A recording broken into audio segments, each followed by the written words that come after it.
Hey guys, welcome back to the channel. This is a story about what if Temari was fan of Naruto chunin exams. Before I start, please support for more amazing content and do consider subscribing to my channel and share this video with your friends. This is written by Hakureisaiga, link in the description and support writer. Let's start the video. Chapter 1, Upgrading Naruto. October 10, AK 11 PM courtyard. Normally on the night such as this, you would think the kids would be asleep at this time. That case would have to provide a slight exception for a 6-year-old boy by the name of Naruto Uzumaki. Now if Naruto had parents, he would have not been outer, and the fact that he was the Jinchuriki of the Kyuubi no Kitsune was not helping his situation, especially since he was being chased by a slightly drunken mob filled with ninja and civilians alike. 6 years ago, a great battle was fought. The Kyuubi no Kitsune was mysteriously summoned to destroy Konohagakure, but the Yondaime Hokage, Minato Namikaze, was able to defeat it by using a sealing jutsu, but sadly at the cost of his own life. He was forced to seal within Naruto, his only son. Naruto ran into an abandoned cave with the mob right at his heels, not noticing the forbidden sign. The boy was so terrified that he was constantly looking behind his shoulder every few minutes, and that costs him. There was a rotting floorboard that was in front of him, and when he ran on it, the floor gave away, making the young boy fall with a scream into the darkness. The scream was heard outside of the cave, and one asked, what happened? Demon boy fall through hole. Another answered in a drunken slur, he dead now, let's go. The mob dispersed back to their home, idiotically believing that the bane of Konoha was dead.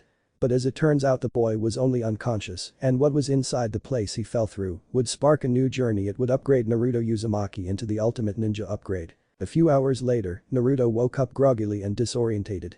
Ugh, my head. He said as he got up and touched the side of his head gingerly. Blood dried on the side and made his bangs cling to his forehead and temple. Great, another birthday and they leave me in a different place. Now where the hell am I? The boy thought to himself. He stood up and limped towards the wall to lean against the wall and find his way out. He ventured into the dark corridor until he saw a torch lit up and another, lighting the way to a door that had caution tape over it. What is this place? Naruto asked. The boy moved under the tape and opened the door, which moved slowly with a loud creaking sound. Next, the boy noticed several notes thrown askew, jars filled with misty water and preserved organs, but there was one jar that caught Naruto's eye. It was filled with gray, shiny matter, and Naruto looked around to find a ladder in a corner and pushed it towards the counter. He reached up to grab the jar and struggled to open it with his hands, but little did he know was that the gray matter was reacting to the movement. Naruto's ministrations caused the jar to shatter, and at that moment, the ladder buckled. The Jinchuriki fell to the ground for the second time of this night, and all he saw before he passed out was the gray matter coming at him. October 11, AK Konoha Hospital. 10 AM. Naruto woke up in a hospital bed and his personal nurse, Saya Tanaka, came in. She was only 16 years old and one of the few who thought Naruto was a hero for keeping the Kyuubi at bay each day. Good morning, Saya-chan, Naruto said sleepily. The young nurse smiled sweetly at Naruto. Hello, Naru-chan, are you feeling better? The blonde looked at her and replied, yeah, I feel much better. Actually, I think that this is the best that I have ever felt in my entire life. Maybe it is because that you are her, Saya-chan. Saya had a light blush from Naruto's compliment and giggled a bit. Oh, Naruto, you are too much. Saya's smiling face turned to a frown for a moment. The Anbu found you in an underground lab. Inu-san tracked you and found you unconscious with matted blood on your head. Naruto's mind wandered to the events that occurred last night, especially with the mysterious gray goop, but he absent-mindedly dismissed it. Since I am fully healed, can I go now? Naruto asked sweetly. Sure, come on, I will sign you out and then we can go see the Hokage. Hokage-san. Naruto, you should respect him, he is the Hokage. But he is old, besides I do respect him. Respect's earned, not given, unlike those old farts he calls advisors believe. Saya giggled as she held Naruto's hand as she finished signing him out and the two strode off to the Hokage's office. As they reached the secretary's desk, the lady smiled at Saya, but when she saw Naruto, she said in a crisp tone, I am sorry, but the Hokage is busy at the moment. Is that so, Kimiko-san? An elderly voice called out. Gigi-san. Naruto cried out. He ran to hug Hiruzen Sarutobi, the Sandaime Hokage, at his waist. Kimiko paled in fear while Saya smirked at the woman's misfortune. How are you, Naruto-chan? The god of shinobi asked. I am fine, Gigi-san, I can't explain it, but I feel so much better now. Sarutobi smirked, maybe it is because of Saya-chan. Saya blushed, but Naruto shook his head. No, that happens every day, I mean, like I feel all energized and stuff. The professor smiled at the boy, sleep can re-energize the boy, maybe that is the cause. Now come along, you don't want to miss your first day at the academy, do you? The boy vigorously shook his head from side to side and ran off towards the academy, dragging Saya with him. Come on, Saya-chan, let's hurry or we will be late. Okay, I am coming." Naruto-kun as the two went ahead, Sarutobi rounded on Kimiko. "I am very disappointed in you, Kimiko. I thought that you would be better than that. The secretary's job is to allow all civilians and ninja to see me for their concerns, that includes Naruto-kun. Sir, Sarutobi silenced the woman with his hand raised. "I don't want to hear your excuses. I know the routine with several of my former secretaries. Taking your anger out on Naruto is not the answer. He is not the beast that is sealed deeply within him. Naruto is just like any other child, innocent, energetic, curious and full of life. If he were a demon, this place would be unpopulated at the time he would walk." He turned away. "This is only the first warning. 3 strikes and you are out, Kimiko-san. Remember, you are not the only one who has lost someone to the fox, and I hate the beast for it, but not Naruto. He is the hero of this village. Do well to remember that or you will regret it. Academy. Now remember, Naruto, be polite. Making a good first impression on your teachers will help you in the future," Saya said to him in a serious tone. "Okay, Saya-chan, I will," Naruto replied as he hugged her tightly, and Saya whispered in his ear, "If they are not polite to you at all, I give you permission to prank them good." A mischievous glint appeared in Naruto's eyes as he said, "Right, Saya-chan."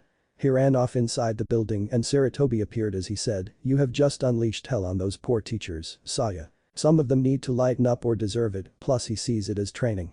Running from Anbu, Jonin and Chunin helps him build his speed and agility, and doing that actual task teaches him stealth, that is why I encourage him." Saya said, "I believe that Naruto-kun will be a great ninja, and maybe someday, a great Hokage." "Indeed he will, Saya, indeed he will. I have a feeling that is not all that you feel either." Saya blushed a bit and Sarutobi said, "You like him, don't worry about the age thing. My third girlfriend before I met Byako was only 13 years apart from me, plus he will be a ninja." Saya looked down at her feet and Hiruzen chuckled a bit at the huge blush on her face. Naruto the boy moved quickly inside of the classroom and found students rushing to sit by friends. He soon found a seat and saw that the person next to it was a bit shy. She had pink hair and jade green eyes. She also had a red ribbon tied in her hair to keep back her bangs from her forehead. "Hello, I am Uzumaki Naruto. What is your name?" "Haruno Sakura. Nice to meet you, Naruto-kun. That is a pretty name." The Jinchuriki said with a smile, "I hope that we can be great friends, Sakura. It will be fun to be in this class with you." The timid girl blushed. "Arigato." "Huh? You gotta speak up some, Sakura-chan. I can barely hear you." The new voice said, "I keep telling her that too." Naruto looked to see a blonde-haired girl with pale blue eyes, and she introduced herself. "Hi, I am Yamanaka Ino. I see that you have met Sakura-chan. I am Uzumaki Naruto. Nice to meet you." Ino moved into the seat on Sakura's right-hand side and asked Naruto, "Are those whiskers birthmarks?" "Yeah, they are." Just then more students came in, and Naruto noticed that his friend Shikamaru Nara, a lazy genius, and Choji Akimichi, his pleasantly plump loyal friend, came in. Next, he recognized a Hyuga girl who he faintly remembered saving her from teasing bullies. "Alright, class, settle down," a teacher said. The students looked to see a brown-haired man with his hair in a ponytail and a large scar running across the bridge of his nose, along with a silver-haired man with a kind smile. The brown-haired man said, "I am Haruka Yamino, and this is your assistant teacher, Mizuki Taoji. We will be your teachers for the next 4 years. First, we will start off with introductions." Soon one by one, the students introduced themselves in the front of the class. "Okay, now we will be testing your physical endurance. We will be running laps, doing pull-ups, sit-ups, squats and then speed and agility training. Follow us to the gymnasium please." Gymnasium 10:45 AM. Mizuki said, "Okay, now each of you will run through this obstacle course to test your speed and agility." First up, Abiram Shino. Each of the kids ran through the obstacle course with an average score except Shikamaru, who had the slowest time because he was too lazy to do it. Uchiha Sasuke called out. The girls including Sakura and Ino blushed as an eager boy with a dark long-sleeved shirt and brown shorts came into view. He wore the Uchiha crest on his back and had onyx eyes. Instantly you would think he was a bit emo, but his eyes held so much life in them. "You may begin," Mizuki cried out. The boy shot off through the obstacle course. He weaved through the hallway where tennis balls were being fired, flying around his head and body, and then he jumped over the mud pit to grab a hold of the rock climb. The young Uchiha scampered up like a monkey and then jumped on the swing to haul him over to the finish line, where a crystal orb was waiting for him. Sasuke grabbed the orb and moved through Haruka, who was waiting about a quarter of a mile away. 8 minutes and 43 seconds, you were close to beating the record, Sasuke, Haruka said with a smile. Sasuke nodded and walked back to his classmates with a frustrated look on his face. Why isn't he happy? He got the fastest time out of most of the students here. Naruto thought to himself. Uzumaki Naruto, Mizuki said. Naruto stepped forward and readied himself at the starting line. "You may begin," Mizuki shouted. Naruto sprinted through the hallway where the tennis balls were being launched, then leaped over the mud pit to grab a ledge on the rock climbing wall and used his momentum to escalate himself up on the top of it, then he swung himself down and moved to grab the crystal orb. Next, he sprinted toward Iruka and stopped in front of the man. Iruka had a shocked look at his face and said, "I am possible 4 minutes and 45 seconds Naruto, you just broke the record." Naruto said in a shocked tone, "W what? I did. B but I wasn't even going all that fast." Iruka asked, "Did you have any weights that you took off?" "No, I have never worn weights before." "Do you know how to access your chakra?" "Chakra? What is that?" Naruto asked. Iruka said, "Well, that is strange, you were mostly a blur to your classmates. Even I, a chunin, had a bit of difficulty tracking you." Naruto thought, what is happening to me? Is it because of that gray matter I found last night? The Jinchuriki was lost in his thoughts as Iruka proceeded to teach them history and Mizuki taught them the basics of Taijutsu. He didn't even notice the glare of Sasuke because he broke the record that his older brother, Itachi held, which was 6 minutes and 49 seconds. Naruto's apartment October 11, aka 8 PM under 5 minutes, I did the obstacle course and broke the record. How is that possible? How did I manage to do that? What did that gray matter do to me? Is it some sort of power boost or something? Naruto asked himself as he ate his ramen. "I could tell you Naruto-sama." A voice said in his head. "What the hell? Who are you, where are you and how am I able to hear you in my head?" Naruto said, looking a bit startled. The feminine voice said, "This would be better if you were asleep, hold on 1 second, Master Naruto. Program execute forced sleep procedure in 5 4 3 2 1. Instantly, Naruto's eyes began to droop and he slowly fell asleep with his ramen in front of him. Chapter 2 Meeting AI and Kyuubi. Naruto woke up and asked, "Where am I?" "In your mind," a gravelly voice said. This was not the voice that contacted me earlier." Naruto thought, then he asked nervously, "Who are you? Where are you?" "Behind you Naruto." Naruto slowly turned to look behind him to see 2 glowing red cat-like eyes and large white teeth twisted in a sinister smile. Naruto froze. "W what the hell are you?" "Me? I am the Kyuubi no Kitsune, you pathetic human. Now come and release me from this infernal prison, mortal." Then an angelic voice said, "Naruto-sama, I would advise you not to release the Kyuubi, for you will lose your humanity if you do." Naruto looked to his left to see a pale-skinned woman with green eyes and dark black hair, wearing a white dress. "Who are you, miss? And why do you call me master?" The woman replied, "I am Serenity, your AI or artificial intelligence." "What? When you touched that gray matter last night, I was able to absorb myself into your body through your wounds. The matter is called nanites, which are microscopic little robots that can help the body work efficiently. The reason that we were never used was because the patients died shortly after they were injected with a small sample." Naruto asked, "So why am I alive now and who made you?"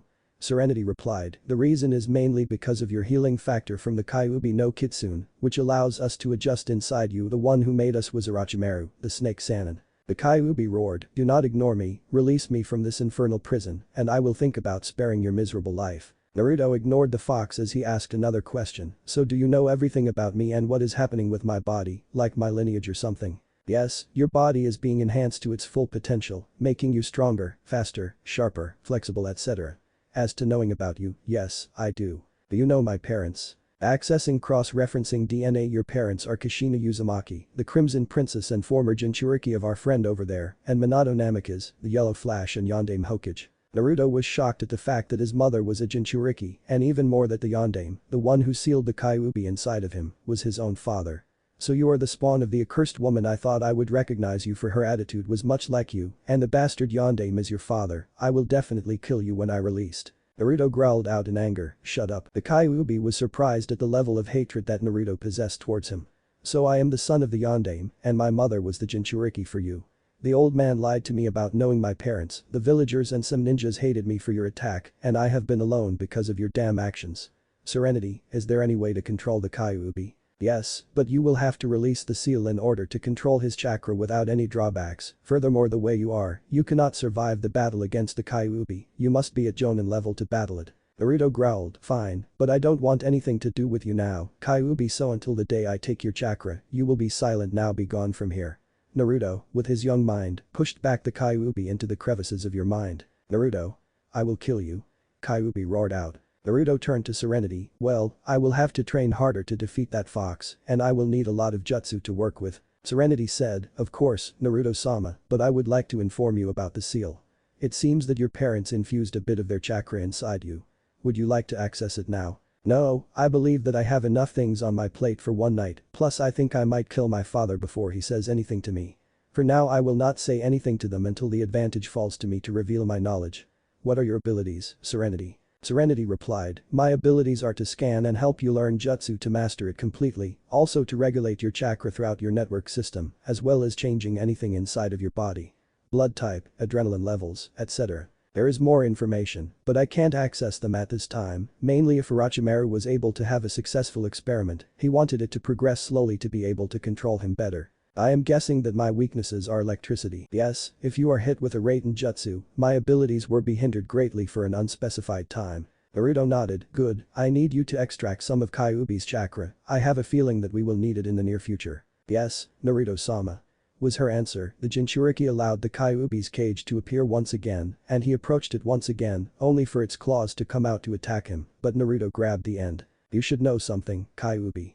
One's mind is the powerful weapon a person can wield. You are living in my mind, and in here, I am God until I release that cage of yours. Naruto broke the claw off of Kyuubi, causing it to roar in pain, and looked at as it dissipates into red-orange chakra that Serenity sent out bits of herself to collect and store. Then Naruto allowed for the Kyuubi to regenerate its missing appendage. You will pay for this pain you have caused me, Naruto. Naruto looked at him and retorted, shut up, you know nothing of pain, you are just a manifestation of chakra, the only thing that you can experience is anger, rage, lust, destruction, greed, that is all you know. Now until I have the power of a jonin, you will shut up and leave me alone. When I have the power, I am coming for your fuzzy ass. Chapter 3 Naruto's Intelligence. After meeting the sinister Kyuubi no Kitsune and the artificial intelligence Serenity, Naruto was conflicted with many emotions. Anger, sadness, pain and happiness were among the ones that were felt the most. So I am a Jinchuriki of the Kyuubi no Kitsune. My mother was the second holder, my father exchanged his life to seal it within me and protect the village. Sarutobi Jiji-san lied to me, knowing about my parents and the Kyuubi, and I have nanites that boost my body to its highest potential, making me faster, stronger, smarter and more durable than most people. He thought. The boy pondered, I am not going to tell the old man any of this, except maybe the knowledge of the Kyuubi. Then the Jinchuriki let out a laugh, funny, everyone is practically worshipping the clan who gave birth to the cause of Kyuubi's release, and the savior and son of the one who sacrificed his life for me, and this forsaken village is treated like a pariah. Naruto got up and declared, well, let's give the crowd what they want, right? After Naruto's declaration, he threw himself into studying and training. For him to avert drawing attention to himself, he made sure that he was in the middle and developed a happy mask to fool everyone, even the Sandaime himself. Also, that was the last beating he had at the age of 6, mostly because the civilians and some of the ninja were beaten to unconsciousness due to Naruto's prowess at jutsu. He learned every single jutsu in the library and mastered them completely due to Serenity, able to replay the hand signs in his mindscape and provide the guidance in learning it. In result of that, Naruto became a bit aloof to everyone and his classmates were wary of him except his friends, Shikamaru Nara, Choji Akimichi, Hinata Hyuga and Kibata Inuzuka. Something in his soul told him that these four would be his true friends until death, and so far they were. His other friend-turned acquaintances, Sakura and Ino, ignored him, mostly because of the current heartthrob Sasuke Uchiha. About 6 or 7 years ago, the Uchiha except his mother, Mikoto Uchiha and Sasuke, were killed by his own brother, Itachi. Naruto was a bit saddened at this event. Itachi was one of the few Uchihas that he respected besides Mikoto. Due to an unknown genjutsu cast by his brother, Sasuke's mind was traumatized by the event and fixated on training to confront his brother and kill him personally. Mikoto was trying her best to lead him on the right path, and Naruto remembered the day he met her on the verge of despair. Flashback 2 years ago, Mikoto was devastated. She lost her friends, brothers, sisters and her husband all in one night, killed by her own flesh and blood prodigy son. On top of that, her son was changed and began obsessed with training to the brink of unconsciousness to make sure that he was the stronger one when he faced Itachi. Fixated on joining her kinsman in death, she gripped the kunai in her hands and prepared to stab herself in the heart. She moved her arms and as the point neared her skin, a small hand stopped its descent by holding on her forearm. "Wah," she said in surprise. "Killing yourself is not going to solve the problem that Itachi-san killed your family, plus you still have Sasuke-san to take care." Mikoto-sama, she looked behind her to see Naruto's cerulean eyes and a sad smile. He continued, "Plus my mother would want you to be stronger than that, nah." Mikoto's eyes widened, you know. I have known for 4 months now." Mikoto bowed her head, "I am sorry that I couldn't do much for you, Naruto, but how you did. A certain fox told me, trust me, he is such a jackass, I have no idea how my mother dealt with him in the past for all those years. I am this close to making him into an Easter bunny with his mouth sewed shut." Naruto said as he thought about the Kyuubi in his stomach. Makoto giggled through her tears, "Thank you Naruto-kun, thank you for making me see the light again.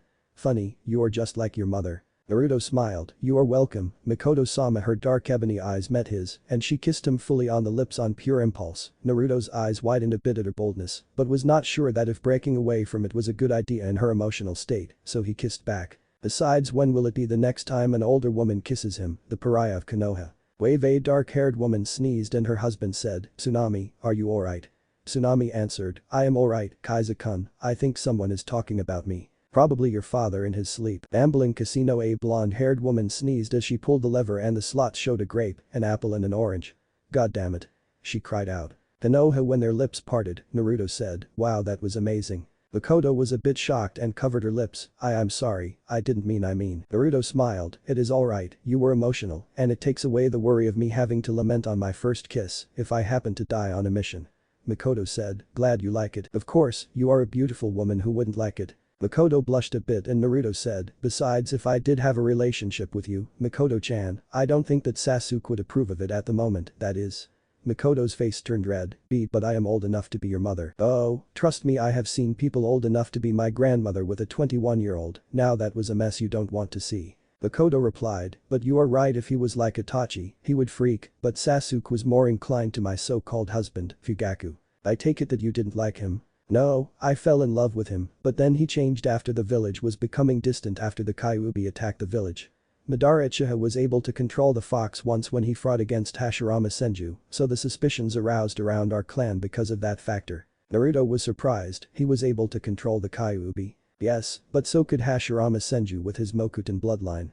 The only Senju that is left is Tsunade, the slug Sannin, and she is out of the village, plus she doesn't have the Mokuton bloodline.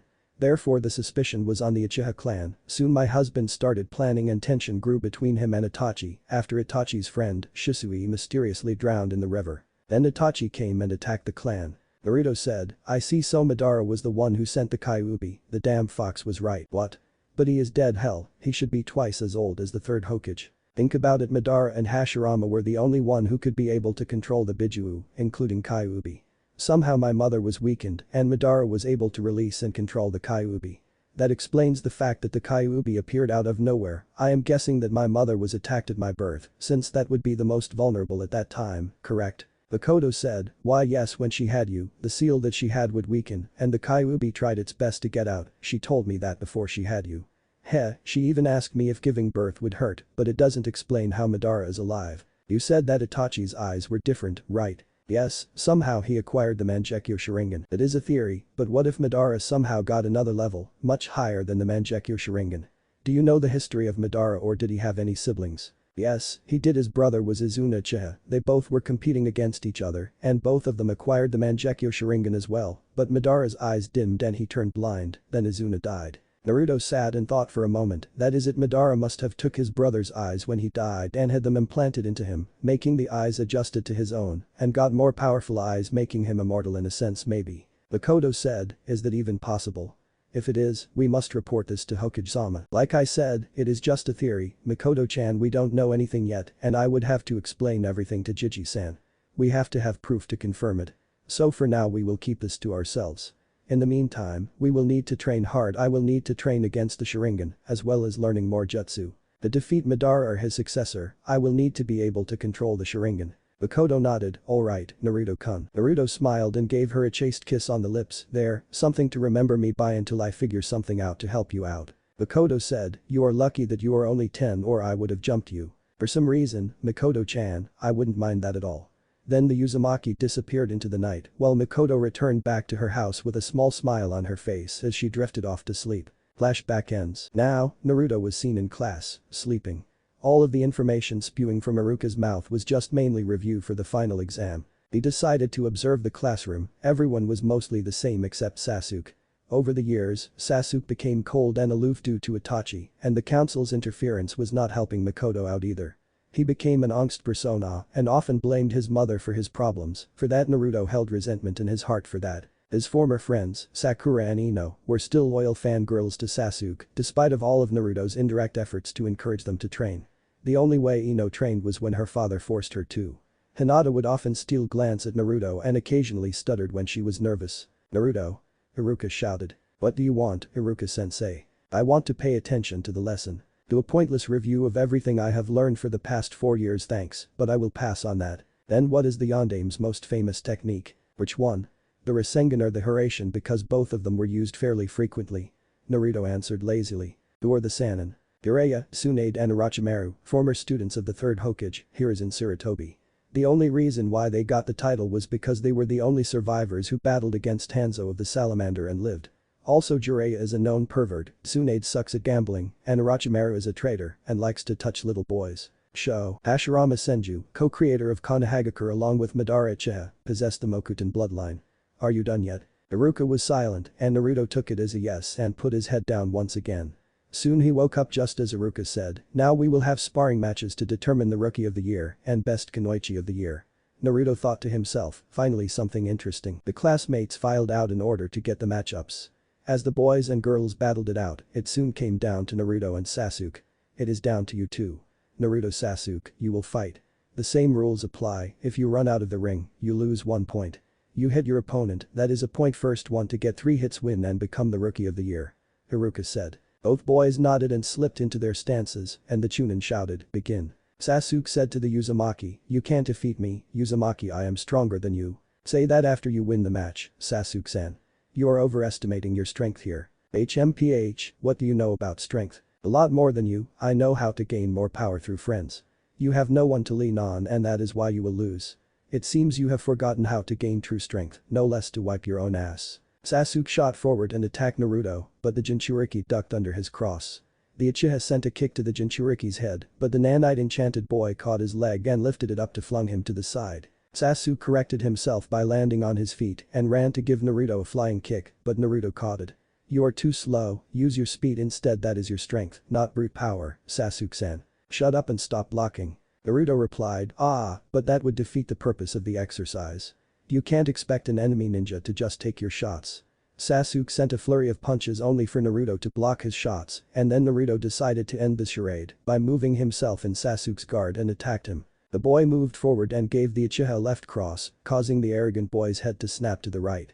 Next, the Jinchuriki rushed in and sent a right elbow to the face. Sasuke managed to block the elbow strike to his head, while making a fatal mistake, he used 2 hands to do it, allowing Naruto the opportunity to use his left hand to embed itself into Sasuke's gut. The boy stumbled back and then Naruto sent the back of his fist into Sasuke's neck and then did a spinning back fist to Sasuke's head with his other arm, effectively knocking him out. Winner. Naruto Uzumaki. The fangirls excluding Ino and Sakura protested, no way. Sasuke-kun couldn't be defeated. The idiot must have cheated. Yeah, he is an idiot only an idiot. Iruka rubbed his temples, for the umpteenth time, will you shut the hell up? The Uchiha was brought down swiftly and he is even unconscious, plus I am a sensor, so I would know if chakra was being used at all, and Naruto hasn't done any ninjutsu or jinjutsu.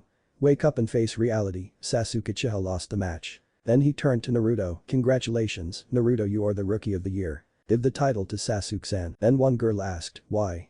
Are you admitting to cheating? No, because I don't want the title to go to my head besides now that Sasuke knows that I can beat him, he will begin to abhor the title until he beats me. As for the cheating, we are fucking ninja, we are supposed to cheat. Next, the battle for the Kunoichi of the Year was underway, but mostly everyone decided to ignore the battles since they were mostly catfights and shouting matches, since the majority of the girls were fangirls. Needless to say, Hinata became the Kunoichi of the Year, which she gracefully accepted since the accomplishment would please her stoic father. Alright, you are dismissed tomorrow will be your graduating exam, so be sure to review the henge, Kawarimi and Bunshin. Iruka said.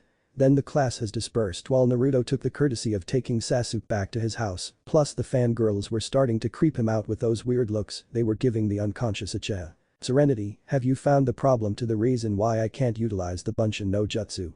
Naruto asked telepathically.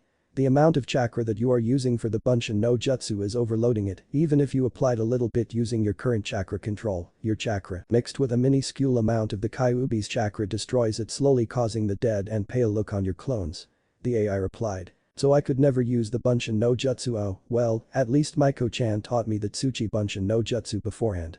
Useful for training Naruto said. Would you like to train in utilizing the Goryuka no Jutsu, Naruto-sama? Yes, please send me the hand signs. Instantly Naruto was given the hand signs and proceeded to practice them until he dropped in the forest. When he woke up, he heard the sounds of kunai clashing against each other. Funny, who would be training this late? I wonder who way to minute, Naruto thought as he focused his hearing to realize that it was Mizuki and Iruka. Mizuki and Iruka sensei fighting. That is a surprise, considering that they are friends. Well, all people have their disputes, let's see if I can settle this. The nanites enhanced boy came into the clearing to see that he was right and Mizuki had some big scroll on his back. The silver-haired chunin was able to knock out Iruka and was poised to kill him, but Naruto rushed out to give him a knee strike to the face. You. Mizuki said as he got up, clutching his nose. Yes, me? Going somewhere, Mizuki? Mizuki gave the boy an evil smirk. Good, I could frame you for this if you were dumb like that seal I put on you should have done, you stupid demon fox. Seal? Naruto thought. Serenity, check for all seals excluding the Shiki Fujin. Acknowledged. Scan complete. It seems that you have a total of 11 seals on your body. With the nanites, you broke the 2 Yamanaka seals that inhibits your ability to retain information, 4 seals hindering your chakra control, a loyalty seal, a vanity seal, a judgment seal, a paralysis seal, in case you leave the village without consent and a death seal. Alright, I will deal with this problem later. Naruto replied to the AI. By then, Mizuki was done with his rant and Naruto attacked the chunin at full speed. The chunin stood no chance as Naruto beat him into a pulp. He took the scroll off of the defeated chunin and it opened to reveal the jutsu cage bunshin. Serenity, make a copy of the scroll of seals please. Analyzing the process will take 30 minutes and the Anbu Black Ops will be here in only 5 minutes. Then just copy the cage bunshin instead. We will copy the scroll another time, that jutsu will be useful to use. Naruto re-rolled the scroll and went over to the unconscious Iruka after Serenity finished copying the jutsu description and hand sign. The Anbu arrived and took the scroll while Iruka was admitted into the hospital while Naruto sat beside him as he went over the seals on his body. The death seal was planted by Homura Midokado, the loyalty and paralysis seal were placed by Danzo Shimura, the vanity seal was placed by Mida Haruno, Sakura's aunt, the judgment seal was placed by Fugaku Uchiha, and the chakra inhibitor seals were placed by Mizuki, Shisui Uchiha, Akito Akimichi and Sengoku Inuzuka. The 2 Yamanaka seals were placed by Tora and Taka Yamanaka. Naruto was furious and spent the whole night destroying the seal placed on his body using the nanites that stole some of the Kyuubi's chakra. Then he went into the forest once again, away from the prying eyes of any shinobi or civilian. Naruto began to practice the hand signs until he was able to do it in a blur, then he applied chakra and shouted, Kaiten. Garyuka no Jutsu. A small fireball shaped like a dragon head appeared and crashed into a tree, scorching the bark. Good, it actually scorched the back, but the jutsu is supposed to be like the Gakakyu though. Unlike the great fireball jutsu, therefore it requires more chakra to produce the desired effect, Naruto-sama. Serenity said in his mind, try again. Naruto nodded and this time, he applied more chakra to the jutsu, Kaiten. Garyuka no Jutsu. The fireball morphed into a dragon's head and attacked the tree, scorching the tree halfway into it. Better, but that jutsu took a lot. How much? About 25% of your reserves, but the cage bunshin takes up only 1%. Your elemental affinities are non-existent, but it proves that fire will be a bit difficult for you to master, unless you do elemental manipulation. Naruto was now confused, what is that? According to the library database that was implanted by Orochimaru, every ninja is connected to at least one of the elements. Fire, water, lightning, wind and earth. Through that affinity, you can perform elemental jutsu earlier, some more than others. Unfortunately, Orochimaru made it that I can't access this information until you are at chunin level at least. Naruto said, clever man, it's okay, Serenity, I do want to be strong, but not too quickly to arouse suspicion about my true self. Now that is it for training, time to rest. The secret heir of the Namikaze clan strode to his home and slept. Next day later, Naruto woke up early and went into the classroom to meditate just as everyone was walking in. Many of them stared at Naruto for a moment and continued talking, others tried to get his attention, but to no avail. Soon the Uchiha came in and saw the so-called Dobe sitting down Indian style in his chair with his eyes closed. Hey, Dobe, why are you praying? To pass this exam? Naruto said, noting, HMPH, if you are praying that hard maybe you should quit. Again, Naruto said nothing, making the Uchiha bristle with anger at Naruto's ignorance. The foolish Uchiha attacked Naruto with a punch, but then the Kyuubi jailer caught the punch and cracked one eye open. Please refrain from associating with me, Uchiha. Due to our test, you are going to need that hand of yours to pass, and I would hate to have to explain it to the council why your wrist is broken. Sasuke's face began to grimace as Naruto's hand tightened around his wrist. Now dismiss yourself from my presence. Sasuke moved away as usual, rubbing his wrist, and his fangirls surrounded him. Why are you always antagonizing Sasuke? One of them said angrily at the boy. Yeah, he is the last Uchiha. Now does it look like I really care about his status, and he is not the last Uchiha, he is the last loyal male Uchiha, that is all. Alright, you all know who already passed, just picture that Naruto used the Tsuchi Bunshin. A day later, the classmates that passed the test appeared in the classroom sat there, chatting. Naruto chose to sit by Hinata as Iruka called out their teams. He had the unfortunate luck of the draw to get the resident emo who always challenged him to a fight, Sasuke Uchiha, and on the upside, he got his old-time friend Sakura, though it would be difficult to make her see the light. Soon they departed for a break. Immediately Sasuke said, "Fight me, Uzumaki. Look, we already went through this situation for the 433rd time. I will not fight you unless it is deemed necessary. We are supposed to be a team, and I will not have your petty challenges and selfishness get in the way of this." "Alright, Sasuke-san," Naruto said in an authoritative monotone voice. Then he stood up. "I'm hungry. Do any of you two like to go to a restaurant?" Sasuke huffed and Sakura was a bit indecisive. She wanted to eat, but then Sasuke would be alone, or she could stay to ask Sasuke to date her or at least acknowledge her, but he would ignore her as always. She made a decision. She chose to go with Naruto to Yakiniki-Q. As they ate, Naruto asked, "So Sakura-san, have you been keeping up with your training?" The Haruno winced a bit at the suffix, but deep down, she knew that she deserved it. After the Uchiha massacre, she saw Sasuke lose his smile, and she wanted to be the one who brought it back. In result, she broke off her friendship with Ino and Naruto to become her rival, and ignored the Jinchuriki for the past 4 years, passing him off as annoying. "I have been slacking off a bit, but I will try not to bring this team down, Naruto," she replied after she swallowed her meat down her throat. "Good to hear, but I am not worried about you that much. Sure, you may be the weakest person on our team in terms of strength, but in mind that is different. I am worried about Uchiha-san. The massacre has seemed to have a deep effect on him more than he let on." Naruto replied. "What do you mean?" "The fact that his sibling destroyed his clan members to only 2 has caused an alarming effect on his mind. I think that Sasuke is like a lone wolf. He believes that he doesn't need anyone but himself, therefore this team is useless." Sakura said, "Maybe if you fight him, he will be willing to work with us." Naruto shook his head. "No, then his inferiority complex will kick in. He wants to be strong enough to kill his brother. I am a measuring tool to him ever since I broke the record, plus I'm physically stronger than Choji and faster than Kiba even in the bestial form." Sakura said, "So what do you suggest?" "I know Sasuke-kun is like that a bit. The one I can actually see who can tolerate and deal with him is you, but he will not notice you if you keep asking him on dates. He likes strong women like his mother, Mikoto-san. Therefore you must not slack off on your own training if you want to win Sasuke's heart and bring back his smile back, Sakura-san." Sakura stuttered. "Why you think that I can do it? You or Ino-san are the closest to do it, but you seem more determined than her." Naruto said with a smile, "Okay, looks like it is time to return back to meet our sensei." 2 hours later, Sakura and Naruto's eyes were twitching, and Sasuke was just sitting there, brooding and glancing at Naruto once in a while. Finally a silver-haired man with his headband over his right eye walked in with his orange book in hand. "Aheo," Sakura said, interrupting, "You are late, sensei." "I'm sorry, I got lost on the road of life." Naruto thought with a sweat drop, that was the worst lie I have ever heard in my existence. The Jonin said, "Meet me on the roof so we can introduce ourselves in some new scenery." Serenity said to Naruto, "That is Kakashi Haddock, former Anbu commander, codename Inu. He is known as Sharingan no Kakashi or the Copy Ninja.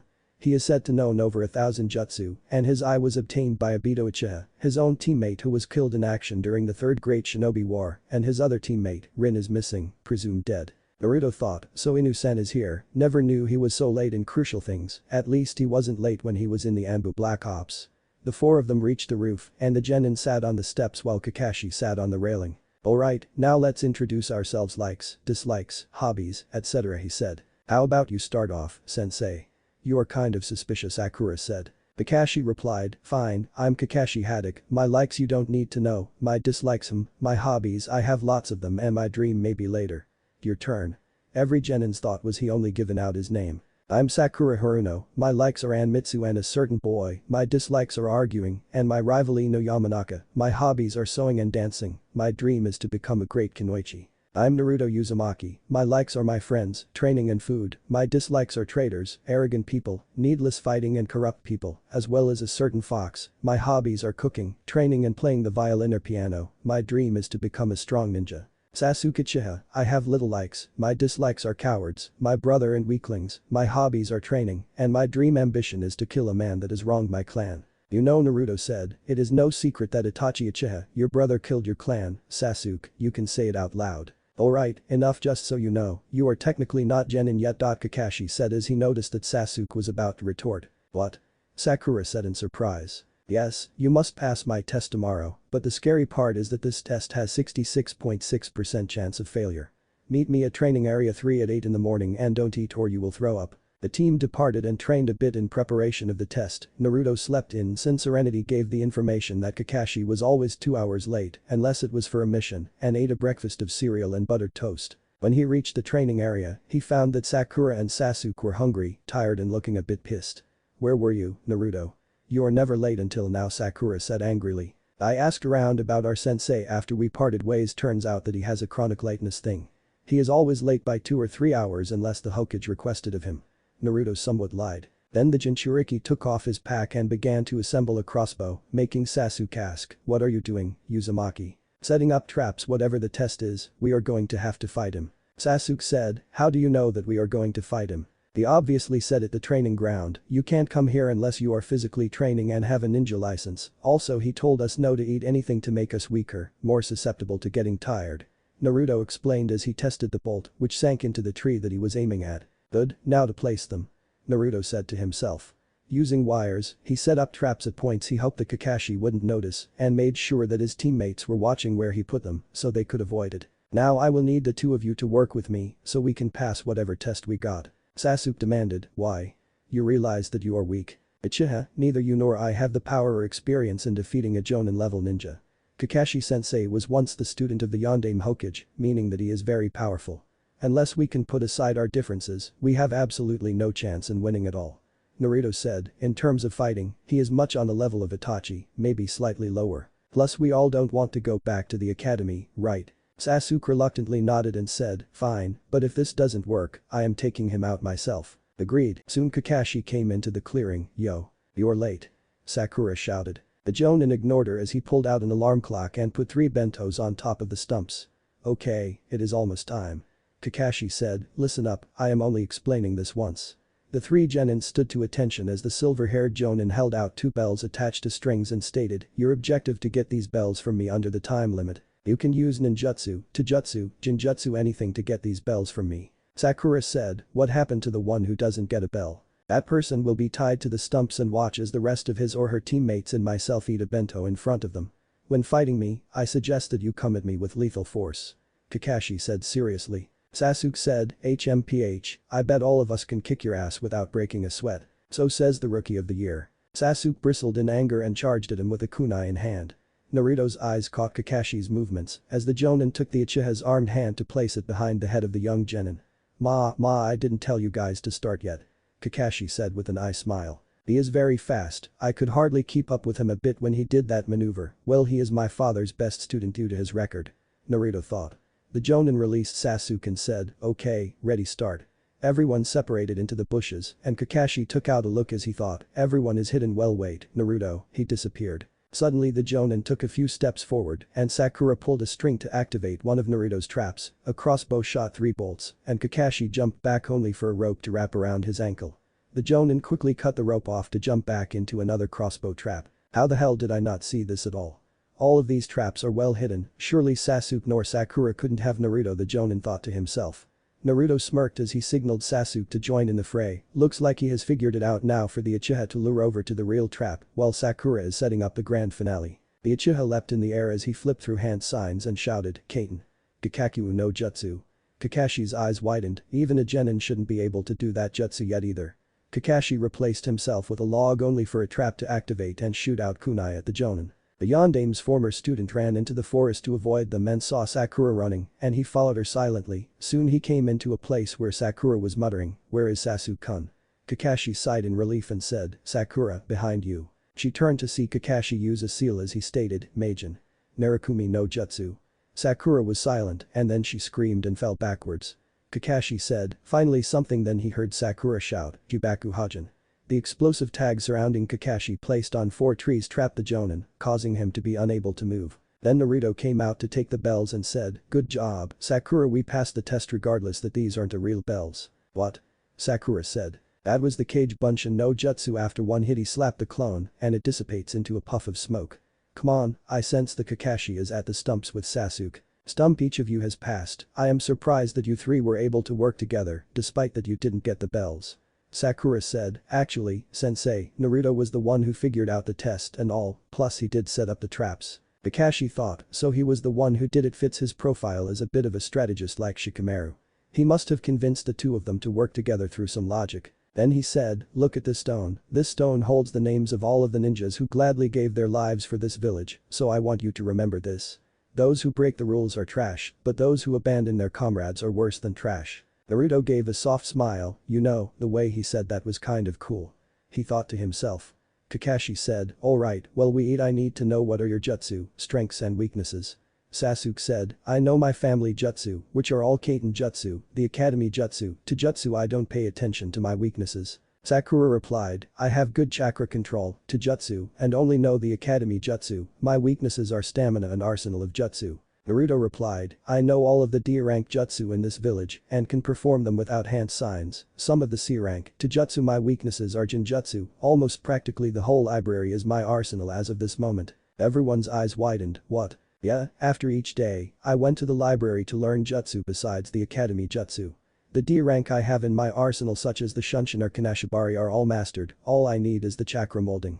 Sasuke thought, this loser mastered his jutsu to the point of no hand signs.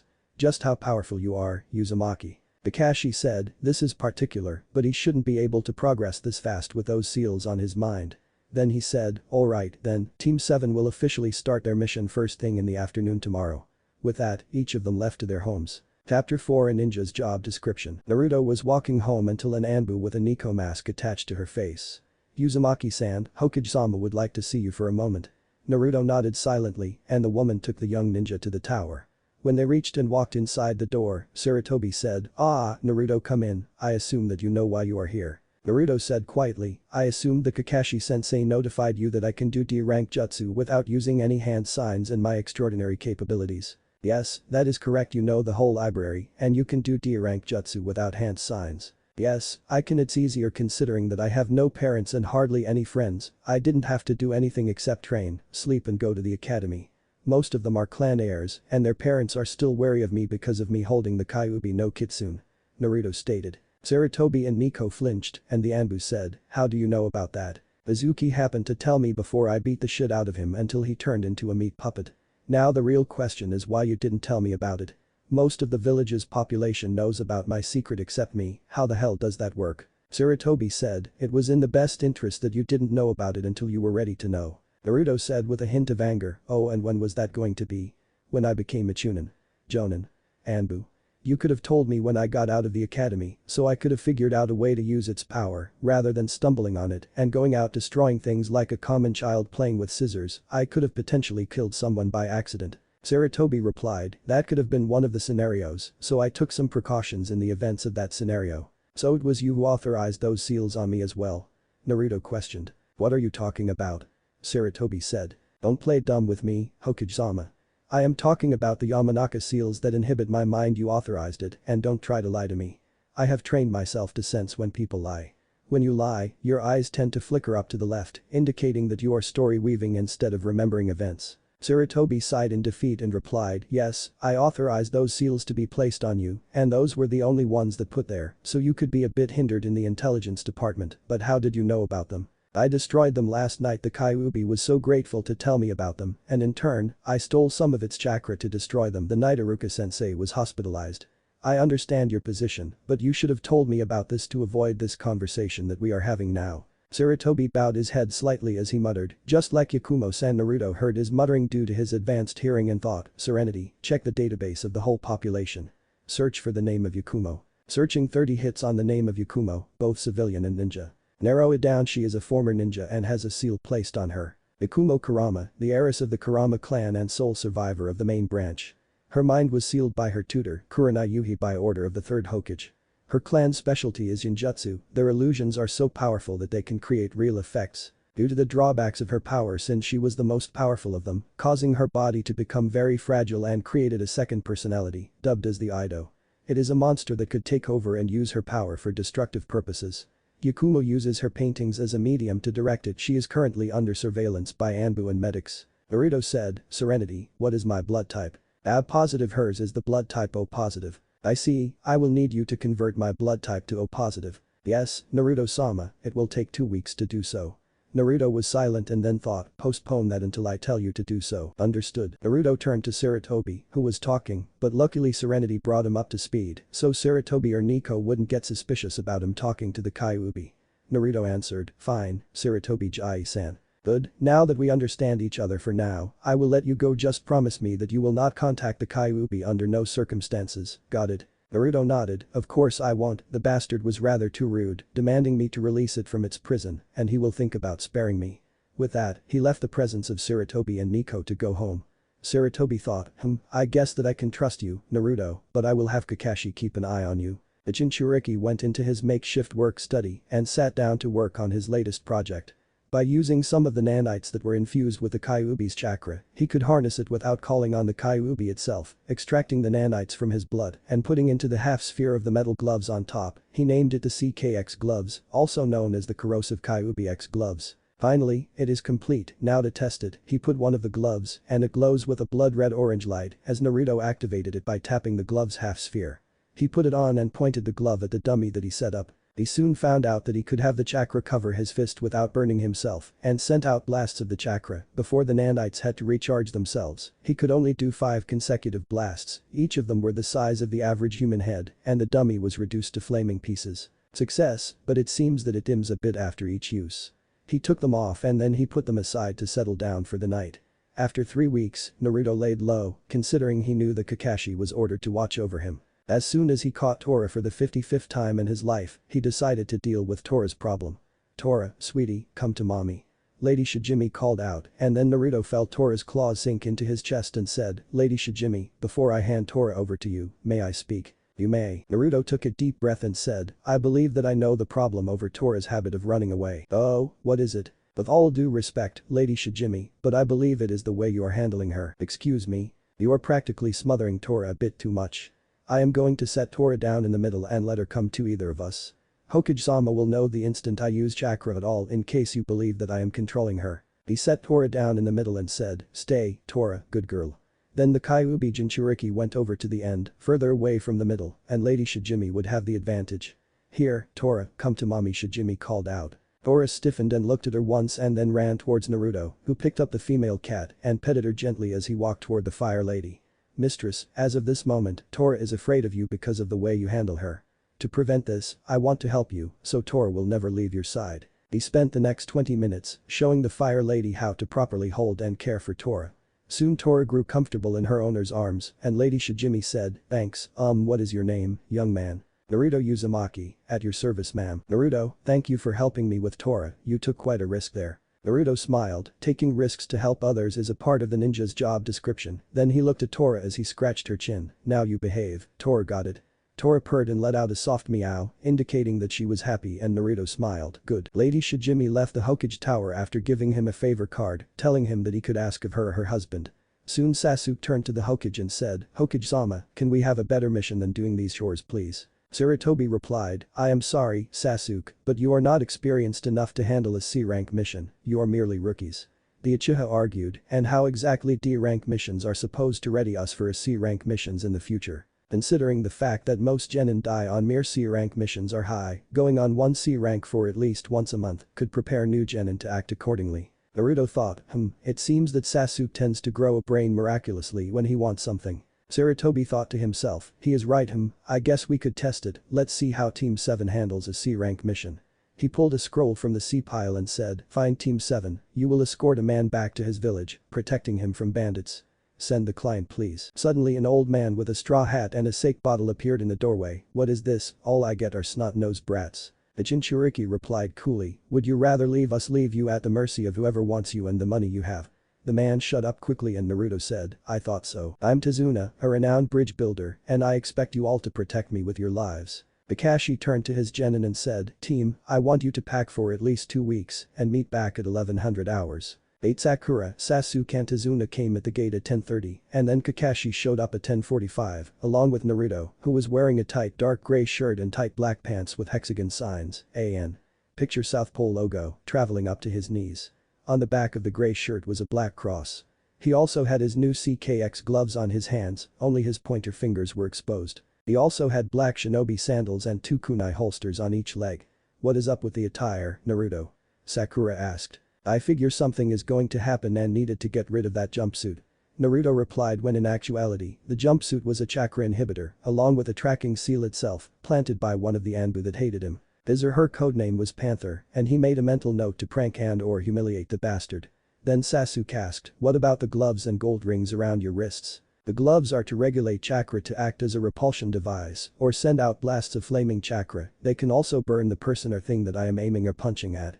As for the rings, they are suppressing my chakra. They left immediately and they were silent until Sakura decided to break the silence. Sakura said, so, Tazuna-san. Tazuna said, what? Sakura asked, you are from the wave country, right? Tazuna answered, so what of it? Sakura turned to Kakashi, are there any ninjas in that country? Kakashi said, no, not in wave, but there are others. The culture and customs are different, but hidden villages do exist along with their own ninja. In many countries, the meaning of a shinobi village is that it has military power. An island country like Wave doesn't hold any interference with a shinobi village and therefore doesn't need any ninja protecting them. Within the various countries, the ones that stand out are Konoha, Kiri, Kumo, Suna and Iwa. Thus they are referred to as the 5 great shinobi countries. They are ones that have leaders called kages. The 5 kages, Hokage, Mizukage, Reikage, Kazekage and the Tsuchikage, are the ones that rule over the thousands of ninja all over the world. Sakura said, so then we won't encounter any foreign ninjas. Kakashi said, of course not, there is never any kind of ninja combat on a C-rank mission. They passed a puddle, and Naruto tapped his gloves to activate them, just as he heard a whistling sound, and he turned to see Kakashi trapped in a bladed chain with 2 mist ninja attached to the ends.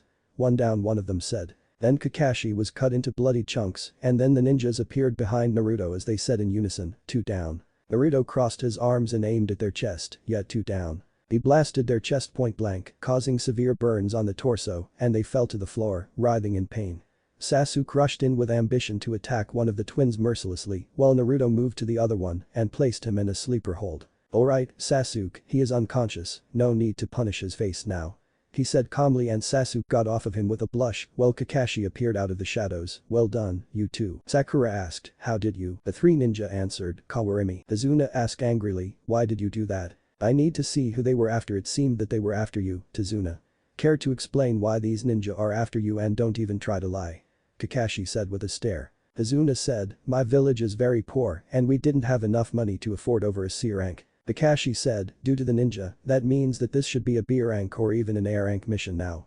We are operating outside our duties now. Sakura said, I think that we should quit, this mission is way too advanced for us. Kakashi said in a serious tone, I suggest that you start telling us the reason, Tazuna-san. Tazuna said, the truth is my village is very poor and there is a super dangerous man that is after my life now. His name is Gato. Kakashi said, the Gato of Gato Company. Tazuna nodded, he officially runs a shipping company, but secretly he sells drugs, illegal items and women, along with children as slaves, using ninjas and thugs to take over countries and businesses. I understand that if you don't want to continue, my daughter would be miserable over my death and my grandson would hate Konoha with his whole heart. Kakashi and Naruto sweat dropped, we will continue the mission, the Jonin said. 3 Fortress failed. What the hell do you mean, failed? A short pudgy man shouted. If you are supposed to be the best, I wouldn't have paid big for your skills. The man took his sword and held up dangerously close to the midget's face, do stop your bitching, there's nothing to worry about. I, with Kubikiri Haucho, will take the hit myself along with my colleague here. Beto gulped, the enemy has hired ninjas with tremendous skills and since the Oni brothers have failed, they will on guard. The man said, HMPH, remember who you are speaking to, I'm Zabuza Mamachi, the demon of the mist. Later in the forest there. Naruto said, snapping a shuriken in the bushes.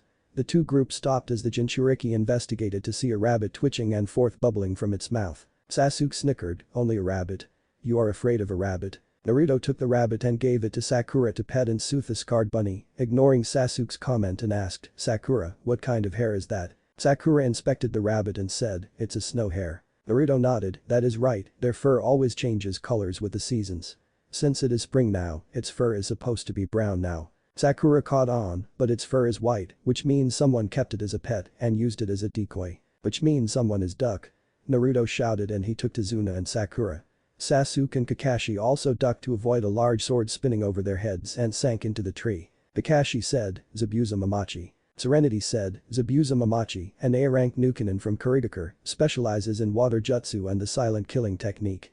He attempted to assassinate the Sandai Mizukage, but the plan failed and he was forced to flee. He is also a former member of the 7 Shinobi Swordsmen of the Mist, and the reason that the bloody genin exams were ended since he slaughtered over 100 students in cold blood to graduate. Naruto thought, looks like sensei will have a bit of difficulty dealing with this guy. Zabuza said, sorry to bother you but I need you to hand over the old man.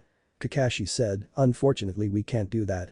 Team 7, protect Izuna, Manji formation. He uncovered his headband to reveal his Sharingan eye, I will handle this. Zabuza said, a shame, oh well, at least I get to fight against you, Kakashi. Then Zabuza pulled out Kubikiri Haucho and stepped onto the lake, Ninpu. Kurigakur no Jutsu. The rogue Jonin faded from their sight. Kakashi thought, since he is known to be proficient in the art of silent killing, he'll come after me first.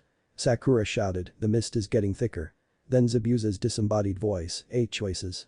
Liver, lungs, spine, clavicle vein, jugular vein, brain, kidneys and heart.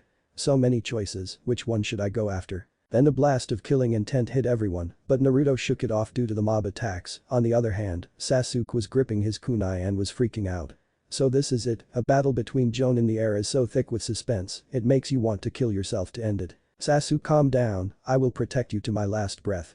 Kakashi said. They looked up in the Jonin's face as he said, I will not allow my comrades to die. Everyone blushed at the saying as Zabuza appeared in the middle of the Manji formation, I wouldn't bet on that. Zabuza swung the cleaver, game over. Kakashi moved quickly and stabbed Zabuza in the stomach, only for him to turn into water, and the real Zabuza appeared behind the Jonin. Sensei, behind you. Naruto cried out, but it was too late. Sakura screamed as Kakashi was sliced in half in front of her, but then the blood turned into water as well. What? A Mizubunshin. He was able to copy me in this mist. The ex-mist nin thought. Don't move. Kakashi said as he held a kunai to his neck, it's over. Zabuza chuckled, you are good, Kakashi, I admit that. You managed to copy my Mizubunshin and actually made it say something you would say. On top of that, you yourself even used the Kurigakur no Jutsu to hide yourself. Clever but not clever enough. Zabuza chuckled louder, hey it's over. Yeah, right. The real Zabuza appeared behind the Sharingan wielder, I am not that easy to fool. Sakura said, that one was a fake one too. Zabuza swung Kubikiri Haucho at the Jonin's head, but Kakashi ducked as Zabuza used the momentum and the pommel of his sword to send a powerful kick to Kakashi. Sakura shouted, sensei. Sasuke thought, so he is strong in taijutsu and ninjutsu. Caltrips. Zabuza said, looking at the bank of the river, what do you think I am, a fool? Kakashi popped out of the water, why is this water so heavy? He thought. Then Zabuza appeared behind him, Suiton. Suru no Jutsu. Kakashi cursed, damn, I was too careless. Zabuza said, it will be a bit easier if you can't move, we will finish things later. Mizubunshin no Jutsu. The clone appeared on the shore, you all play act ninja except for those 3. But you know what? A real ninja is someone who has survived numerous brushes with death. Run. You 3 are no match for Zabuza, and his clone can't follow you for long. Kakashi cried out. Those who break the rules are trash, but those who abandon their comrades are worse than trash. Naruto stated as he ran forward at Zabuza with his right hand in flames. He jumped in the air and shouted, take this. Blaze rush. He put out his fist out to the Mizubunshin, scorching it into steam, and then took out a folded shuriken from his pack, Demon Wind Shuriken. Windmill of Shadows. He launched it at the man and Zabuza said, amateur. He caught the shuriken, but a second shuriken was sprang forward, but Zabuza jumped over it as he said, no shuriken can touch me.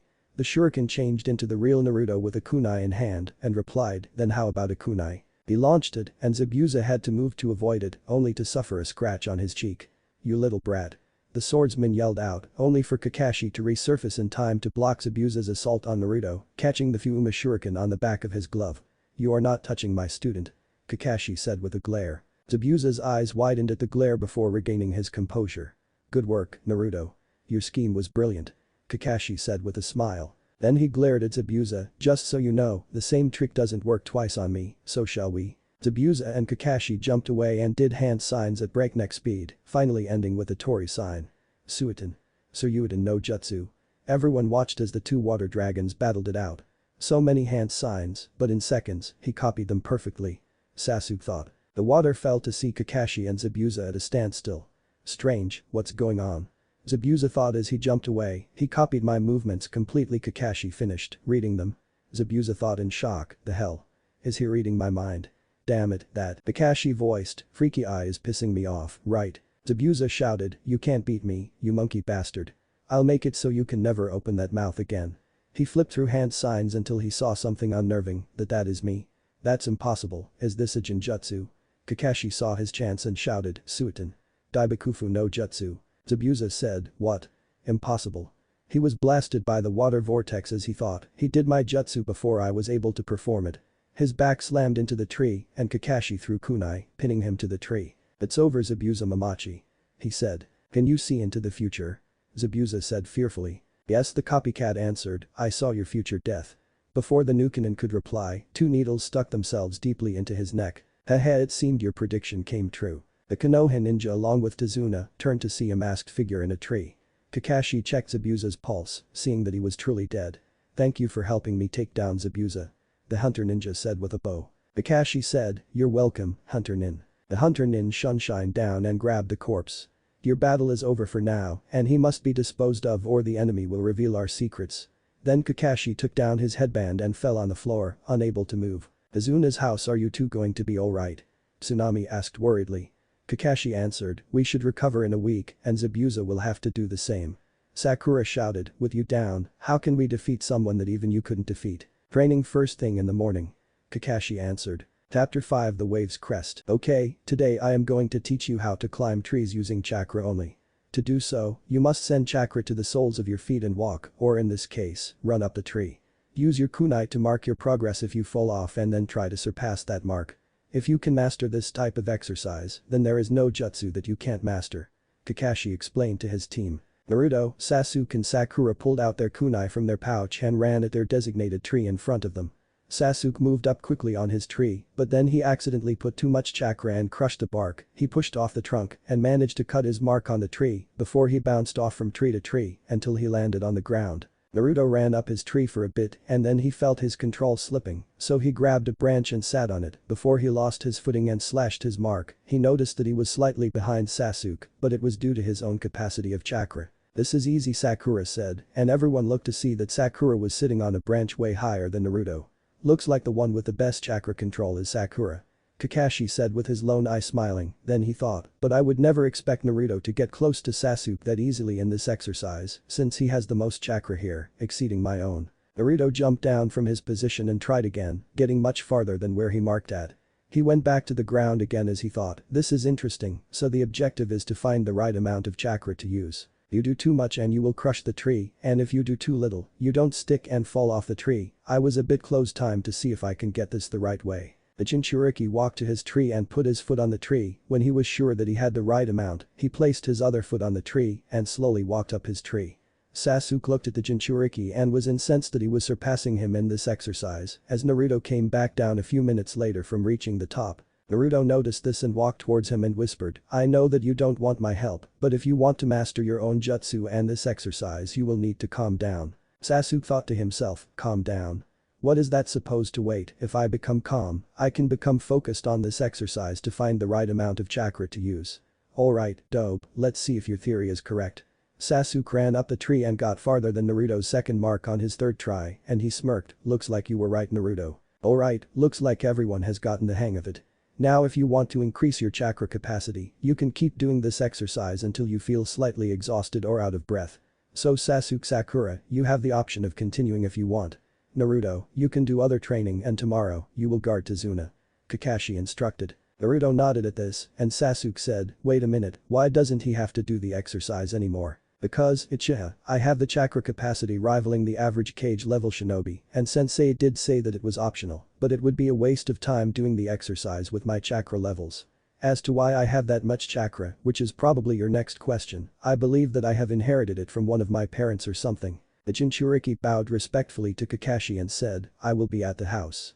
Then he turned to walk to the house and unsealed his new blueprints of his latest projects. One was a metal gauntlet with a hidden blade mechanism, another was a small disc that explodes on impact, and lastly a leather glove that was covered with metal and had claws on the end of the fingers, too. He also wanted a crossbow, but the ones in Konoha were made out of white pine or Douglas fir. He needed Hello, kid, are you a bit young to be wielding a weapon? The man asked. He was a bronze-colored man with a beard and appeared to be in his 40s, wearing a black vest with an apron and blue pants.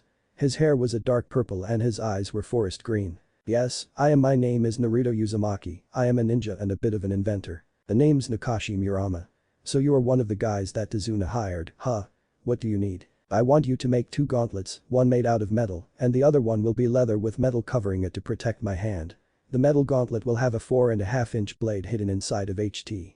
Also I need at least 100 bolts for a crossbow. Do you have enough metal for that? Kakashi replied, unfortunately I don't. I have been making weapons for Gato's men, it is the only reason why my establishment is still up, but I will have to thank them a bit since the money I used was for Tazuna to hire you guys. Naruto took a scroll from his pouch and unsealed a large slab of metal that he had. Will this do? Kakashi smiled, this is enough to make twice of your bolts and have some left over to make your gauntlets.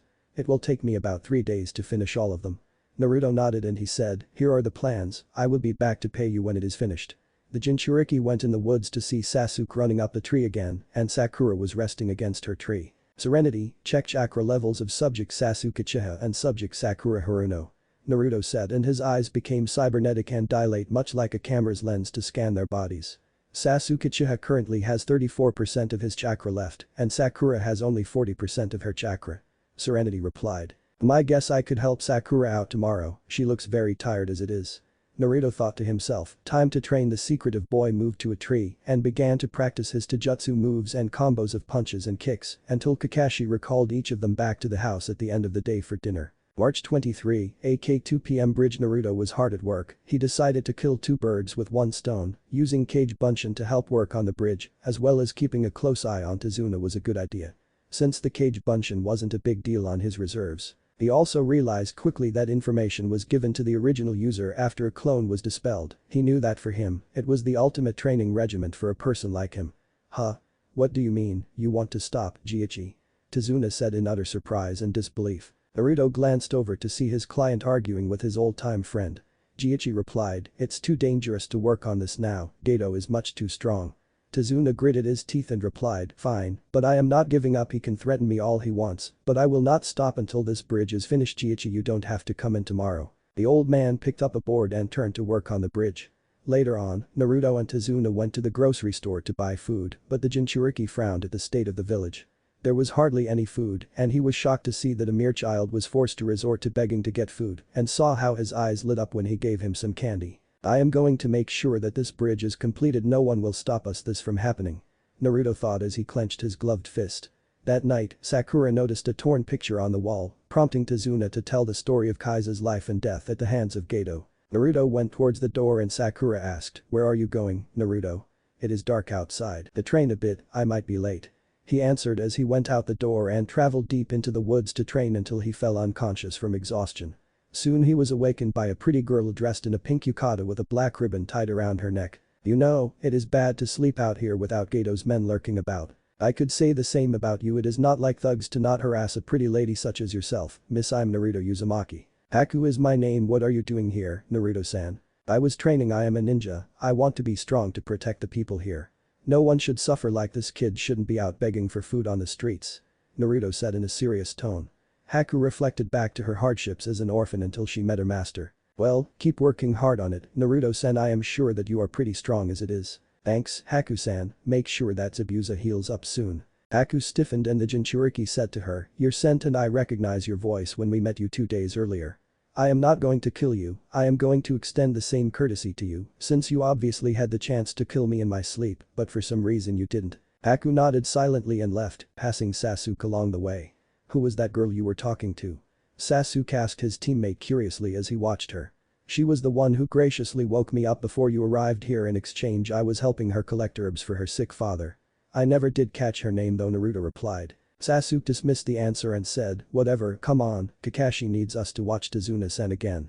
The Jinchuriki nodded, knowing that this mission got a bit harder. Could he really kill Haku after all, since he caught a glimpse of sadness in her eyes that she didn't want to kill as well? He would have to find that out when he faced her along with Zabuza later in the week. March 25, aka 7 p.m. Tazuna's house. Team 7 came in the house, joining Tazuna's small family for dinner. Each of them has mastered a jutsu from Kakashi over the week and they were a bit happy. Sakura learned Meijin.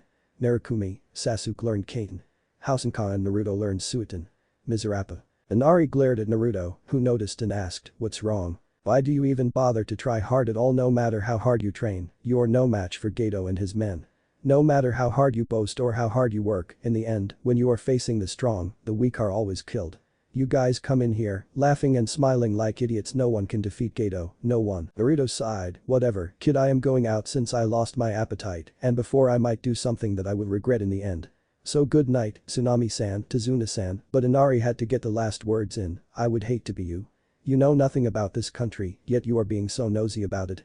What the hell do you know about me? I am different than you are always acting as if everything is going to be fine and being all cheerful. You know nothing about suffering. Slap. Naruto backhanded the boy across the face, making Inari clatter to the floor. Don't you ever assume that people have not suffered at all, boy. The things that I have been through, you would have never survived, you would have wished you were dead, so stop sniveling and whining like a newborn baby. Maybe if you grow a pair like your grandfather did, you would see that the power that Gato holds in money HMPH, it is a shame Kaiza-sen would have been so disappointed in you. In fact, he would hate to be you. Sakura said as she touched his shoulder, Naruto, you have said enough. He shrugged off her hand off her shoulder and gave Tsunami a healing balm from his pouch. Here, that should bring down the swelling on his cheek, and I am sorry for striking your son.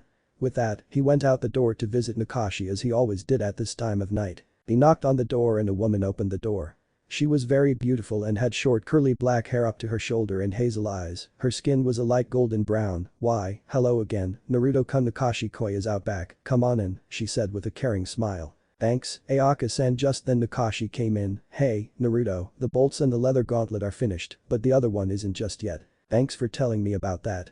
I just needed to clear my head for a bit. Oh? How so? The man asked. Inari. Oh, he must have said something that hit close to home. I bet Kaiza and Inari were very close, and when he was killed, Inari was affected the most. Naruto replied, I know, but he has to realize that there are others who have suffered other than him, some more than he has. Nakashi placed a hand on his shoulder. True, but you can't blame him at all, he has never encountered ninja before. Well, enough of this doom and gloom business, come, I will show you your crossbow, I even made an extra one for you as well. The ninja followed Nakashi into the shop and the blacksmith gave him the crossbow. Naruto took a bolt and placed in the crossbow, then shot it at a makeshift target. Amazing, there is almost no heavy recoil from it. Naruto said as he placed it back down and went to get the bolt. Then he noticed a sword. It was a black sword that resembled a cross if you held it at the blade. 3. What is with the sword? He asked. Oh, that it was a memory of my younger days. I was a swordsman once until I met Ayaka and Dusan. Naruto turned to see a 6-year-old girl with black curly hair like her mother and her father's green eyes with tan skin, wearing a blue nightgown, run up to Nakashi for a hug. Maya-chan, Nakashi said, what have I told you about running in the shop? Not to. The girl said innocently, and then she turned to Naruto. Hi, Naruto Nai-chan. Hey, Maya-chan, you look very pretty, you got your mother's looks for sure. Maya giggled, you said that already, but thank you. Nakashi mock glared at Naruto as he said, hey, no courting my daughter, Naruto, I don't care if you are a ninja and my favorite customer. Naruto laughed and then Ayaka walked inside. There you are, you little rascal. It is time for you to go to bed, young lady. Maya pouted as Nakashi gave her to Ayaka and the blacksmith said, well, Naruto, are you feeling a bit better now? Yeah, I am your daughter reminded me of my promise that I made to free this village from the clutches of Gato. I will be back in the morning to get the gauntlet, thanks for your time and the crossbows. Naruto said as he left. After the Jinchuriki left, Nakashi looked at the black sword hanging on the wall and said, well, Katami, it looks like you may have a new successor. Meanwhile, one of the thugs that was patrolling happened to see Naruto walk out of the shop and the moon's light shined to see his headband. The thug grinned a bit and he ran back to the base to tell his boss about Nakashi's new customer. March 26, AK Tazuna's house. Naruto woke up to find that his team along with Tazuna left for the bridge. The Jinchuriki left the house to go straight to Nakashi's shop and planned to join his team at the bridge. He was greeting with the sight of Nakashi's shop trashing and heard a commotion inside. Suddenly a thug was thrown out of the window and fell unconscious. Naruto ran inside to see Nakashi armed with a sword, fighting off thugs left and right. The boy acted by taking out a kunai from one of his hexagonal seals after he bit his thumb to wipe blood on it. He slashed the thug's back, making him arch in pain, and then Naruto kicked him out the same window his companion was thrown out of. The thugs were alerted to the new threat and attacked the Jinchuriki. I can't risk using any jutsu or my X-gloves right now to conserve my energy if they are here, that means that Haku and Zabuza are attacking at the bridge as well. He thought to himself. Naruto ducked under a slash from a thug's sword and gave him a punch to the face to stab at his leg. He moved to the left and slashed at another's arm, but the brigand avoided it and went low for Naruto's legs. The Jinchuriki jumped and kicked the thug in the face, making him fly into the furnace, and he screamed in pain before he died burning. Just then Nakashi fell to the ground and Naruto screamed out, Nakashi. He slashed and stabbed furiously through the 3 remaining thugs to get to the fallen man. "Are you alright?" Naruto asked. "Be behind you." Naruto quickly launched his kunai behind him, which lodged itself into his last adversary's throat, and Nakashi used his remaining strength to lift his sword upward and stab the man in the chest. "What happened?" The thugs broke into my shop. I was able to hide Maya and Ayaka in the cellar before I was able to get my sword to block them. Damn bastard got me with that sneaky stab in my leg. Ugh, it seems that the years grew on me. Nakashi coughed up blood and Naruto said, "Hold on, I will get you to a doctor, you will be all better and." "No, Naruto, it is too late for me." "No, it's not, we could get you to a hospital, come on, stay with me, Nakashi. You have Maya and Ayaka to think about." Nakashi smiled, "Haha, if you knew my real name, you wouldn't save me at all." What? "My real name is Kazuma Murama, the Black Cross, a former Kiri ninja and former member of the 7 Shinobi Swordsmen of the Mist." "So you knew Zabuza?" Serenity said, "He also killed a village populated with over 400 people, and he slaughtered them, women, men and children." "Yeah, I knew him, he was a bloodthirsty kid, so that's who Gato hired, huh?" "Yeah," Naruto said, crying a bit, and Nakashi put his hand on the Jinchuriki's shoulder. "Hey, don't worry about me right now, you have got to protect your friends, so I want you to take everything here, including my sword, Katami. She will serve you well." Naruto said, "But Naruto, don't question me, you are like the son that I never had. Now please grant my final request, please." The Jinchuriki bowed his head and said, "Fine. Tell Maya and Ayaka that I love them very much, I will be back to see you soon," Nakashi said quietly, and then he closed his eyes and smiled as he drew his last breath. Naruto let out a cry of anguish and sobbed for the loss of his friend, who acted like a father figure to him for a few moments. Then all of his sadness turned to anger, and that anger turned into rage. Naruto quickly got up and geared up for war, taking everything. He sealed the weapons into a scroll and took Katami to seal in his hexagonal sign on his upper right thigh. Next, he went to the cellar and opened it to find Ayaka coming out with a flying pan swinging wildly. Naruto caught her wrist, saying, "Ayaka, it's me, Naruto." She opened her eyes and said, "Naruto-kun, where is Nakashi-kun?" The Jinchuriki said, "I couldn't save him, I came too late, it is probably my fault. One of Gato's men must have seen me with my headband on and brought wrath upon your family. I am sorry, Ayaka-san, I am so sorry." Ayaka blinked back her tears at the loss of her husband and hugged Naruto. "It's not your fault, Naruto, you see, during his last battle, Nakashi was poisoned and the poison attacked at his muscles. He couldn't do anything strenuous such as sword fighting or use chakra at all. By doing blacksmithing, he was killing himself little by little, and the doctors told us that it was going to be his last year with us." "But what about Maya-chan?" Naruto said, "Has she been told about his condition?" "Yes, but she still believes that he will never die, but I do think that she knows that Nakashi will be gone, that is why I let her spend so much time with him."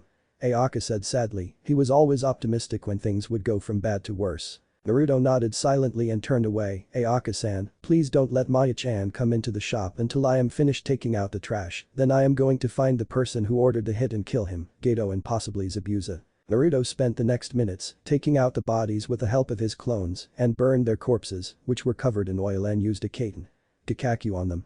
Next, he took Nakashi's body, which Maya was crying on, and sadly pried her away from it to bury him beside the house. Then he cleaned the shop, making it devoid of blood on the ground and the smell as well. "Alright, I want you two to stay here. If I don't return, come to Tazuna's house because I will possibly be incapacitated." Ayaka nodded. "How did he die?" "He died as he lived, Ayaka-san. He died with love in his heart and a smile on his face," he said. Maya cried out after Naruto left, "I hope you kill them all, Naruto Naichin." The Jinchuriki ran out the door towards the bridge with a look of murder in his eyes. He reached the edge to see Sasuke on the ground, but Naruto suspected that he was in a death state like Haku did with Zabuza. When the girl dropped her mirrors and went after Sakura and Tazuna, Naruto leapt out of the shadows and thought, they will all pay for this injustice. Chapter 6, Righteous Justice. Haku looked up in shock to see that the Jinchuriki come down upon her hard and fast. With quick thinking, she made a Senbon and blocked his assault. What the Naruto grabbed her arm and snapped in two, making her scream in pain. Then he kicked her in the abdomen and sent a crushing axe kick to the head, making her fall to the ground. He clambered over her back and lifted her head by the hair, raising a kunai to her neck. "Who are you? Your worst nightmare if you don't answer this question in the next few seconds. Did you order some mercenaries to kill a blacksmith by the name of Nakashi Murama?" "No, who is he?" Naruto didn't answer for a moment and then answered, "He was a friend, almost like a father to me." Quickly, he knocked her out using the ring of his kunai on her head. Naruto moved from Haku's seemingly dead body and moved towards Zabuza and Kakashi to see that the demon of the mist was held down by Kakashi's dog summons. "Wait one moment, sensei, I need to ask Zabuza something," Naruto said as he approached the two of them. Kakashi looked over at Naruto with his jutsu slowly dispersing from his hand. I don't think he voiced out. Naruto glared at his sensei for a moment, making Kakashi shut up, then he turned to the ex-Mist Ninja and asked, Zabuza, did you kill a man named Nakashi Murama? So what if I did? Zabuza said with a defiant look. Naruto said, wrong answer, Zabuza. He activated his glove, giving off a powerful flame than ever before, he didn't even register it. The boy held the corrosive flames at the Jonin's chest, answer me. Zabuza grimaced in pain for a while, and then he screamed out as the boy pressed it closer, ag. And no, I didn't. Naruto took it away from the man's chest and said, I see, so Gato is the one responsible for his death. Thank you for telling me the truth. The boy walked away only to hear laughter from the other side of the unfinished bridge. Everyone turned to see Gato standing in front of his men, which were 100 strong. Looks like you couldn't finish the job at all, huh? Don't worry, I will finish it for you, and I am afraid that I will have to kill you too. The short pudgy man said with a laugh. Boy. Naruto said, did you kill a man named Nakashi? Why, yes. His usefulness had ran out since that all my men were supplied with weapons. Gato said. Suddenly red chakra surrounded his body, turning his vibrant blue eyes into burning red pools of anger. His teeth and nails grew sharper. Kakashi-sensei, release Abusa-san, we are going to need his services to get all of us out of this alive. He should be fine with that burn on his chest since it is second degree only. Not so fast. Gato shouted as he snapped his fingers to have his bodyguards bring out a gagged and struggling Tsunami and Inari. Naruto immediately pulled out his crossbows from his shoulder and back and asked quietly, Serenity, most possible way to kill bodyguards without hurting innocent bystanders. Left target. Aim at the railing 36 degrees east, right target. Aim at the sky 89 degrees north. Naruto did so and shot the bolts. The deadly bolts hit both Zori and Waraji in their eye, allowing the prisoners to run free. The bandits tried to reclaim their prize, but were cut down by Naruto's bolts. The two got to Naruto, who took their gags off and said to them, go to Tazuna and Sakura, I am sure that Sasuke is awake by now. Kill them. Gato shouted. The Jinchuriki bit his pointer finger to spread one of the hexagons to unseal a black sword that resembles a cross if you held it at the blade. One thing, Zabuza, you kill Gato, I kill you, got it? Whatever, kid. Kakashi, Naruto and Zabuza ran at the crowd, wielding their weapons. Naruto reached the crowd first and jumped in the air as he stabbed a bandit in the throat. He quickly pulled it out as he launched a blast of flames toward another in front of him. Naruto took his sword and sliced off a man's arm off to make him scream in pain until the Jinchuriki backhanded him hard across the face. Kakashi thought to himself, where did he get those weapons and who is Nakashi? And how the hell is he killing people so easily? Zabuza hacked down 3 bandits down the middle of their waist as he thought, that kid is pissed off, and that chakra, it's foul and appalling, is he a Jinchuriki like Yagura next? Naruto impaled a bandit through the stomach with his sword and then had to move away to avoid a slash from one of the bandits. The Jinchuriki quickly rolled and bit his thumb as he reached down to his left thigh to unseal a Kaiketsu Shoji. Picture the one in Ninja Assassin. As the Jinchuriki began to twirl around, the thugs that surrounded him stepped back to avoid it and in fear. Finally the boy sent it out to stab a random thug and shouted, get over here. He pulled a chain, which launched the thug forward into a clothesline move. Then he ripped out the blade downwards before he pulled it out and swung it around his head, making the thugs avoid him once again.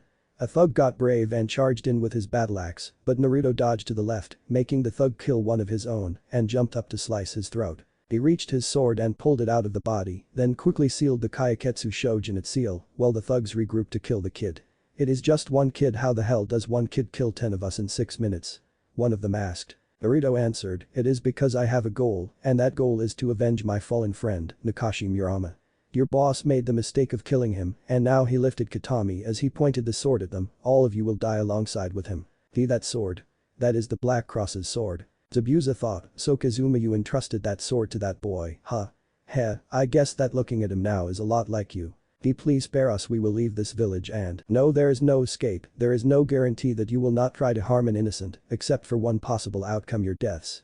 You made a wife lose her husband and a daughter her father. I am acting on the will of those two and my friend will be avenged. Wait a moment. Naruto threw a kunai at the protesting thug, which lodged within his throat. The Jinchuriki placed his sword through the loop of his belt securely and took out his crossbows. He jumped in the air and shot bolts at the group, cutting them down with their dying screams lingering in the air. Kakashi placed seals on the crossbows to reload every time I shoot a bolt. Thank you, my friend. Your sacrifice will not be in vain. Soon he had cut down over 20 thugs with the crossbows and holstered back as he knew that he ran out of ammo, then drew Katami. He stabbed one in the chest, then kicked another with a roundhouse kick. He blocked a thug's overhand strike and punched him with his left metal cestus hand. Naruto ducked under an attack and then hacked off a bandit's head. He didn't care about the carnage and gore he was causing, he didn't care about the screams of agony surrounding him, and the only thing that he cared about at all was avenging the death of Nakashi by killing Gato. The cut on his arm thrusted him back to reality, and Naruto decked him in the face, then took his legs from him. Between the Jonin and Naruto, the bandit status was either dead, dismembered or running away from the bridge in sheer fear. The Jinchuriki looked at the whimpering Gato, who pleaded with the boy, "Please let me go, I won't stay in this village anymore, I can give you money, power, women, anything, can you give back life?" "No, you can because of your greed, a woman and daughter are crying for the loss of their family member." Naruto stabbed him in the shoulder and pulled out a crossbow while putting his foot on the cast, "Because of your actions, I lost a friend." He shot Gato's hand, pinning him to the floor and making the man scream in pain, "Because of you, this village lost a great man, no, two of them, and you want me to spare you?" Naruto said coldly, "Don't make me laugh, you son of a bitch." He kicked him across the face and said, "This is for Ayaka, Inari, Tsunami, Tazuna and Mayuri squeeze cat in pace, asshole." He unleashed his hidden blade and stabbed Gato in the throat, the business tyrant died with a gurgle and he suffered as the light left his eyes. The Jinchuriki sheathed his blade and walked away only to throw up on the ground as the adrenaline left his body as well as his demon's chakra. Kakashi moved to his student and said, "Naruto, are you okay?" The blonde replied, "Yeah, I am, just give me a minute, sensei." The Sharingan wielder thought for a moment and decided to wait to ask about his sudden anger and those weapons. He said, "Kid, that was one of the most sadistic things I ever saw from someone of your age. Or even take your apprentice and leave." Naruto said without looking at him at all. "Nah, I think I better stick around here with you, running from hunter ninjas are no fun anymore, plus I think you need someone who can teach you how to use that sword." The ex-jonin replied. "Fine," Naruto said, "be my guest." Then the boy passed out on the ground, but luckily Kakashi had caught him before he fell to the ground. I guess using the Kyuubi's chakra and the kills made him shut down a bit. He thought to himself, "It looks like I will have to ask him when he wakes up." And the next day, Naruto woke up with Sakura sitting beside his head. "Oh, you are awake," the Haruno said, "I'll get sensei." The silver-haired man came in and asked, "How are you doing, Naruto?" "Fine, I have some explaining to do, huh?" "Who is Nakashi?" "He was a blacksmith, he was the one who made the bolts for my crossbows and my gauntlet. When I went to go pick it up, I found him almost dead. He told me to take his weapons, all of them, and tell his wife and child that he was sorry. I did so and promised to get justice on Gato." "And the sword?" Naruto said sadly, "He was Kazuma Murama, the former Black Cross. After a life of killing, he found Ayaka, his wife, and settled down.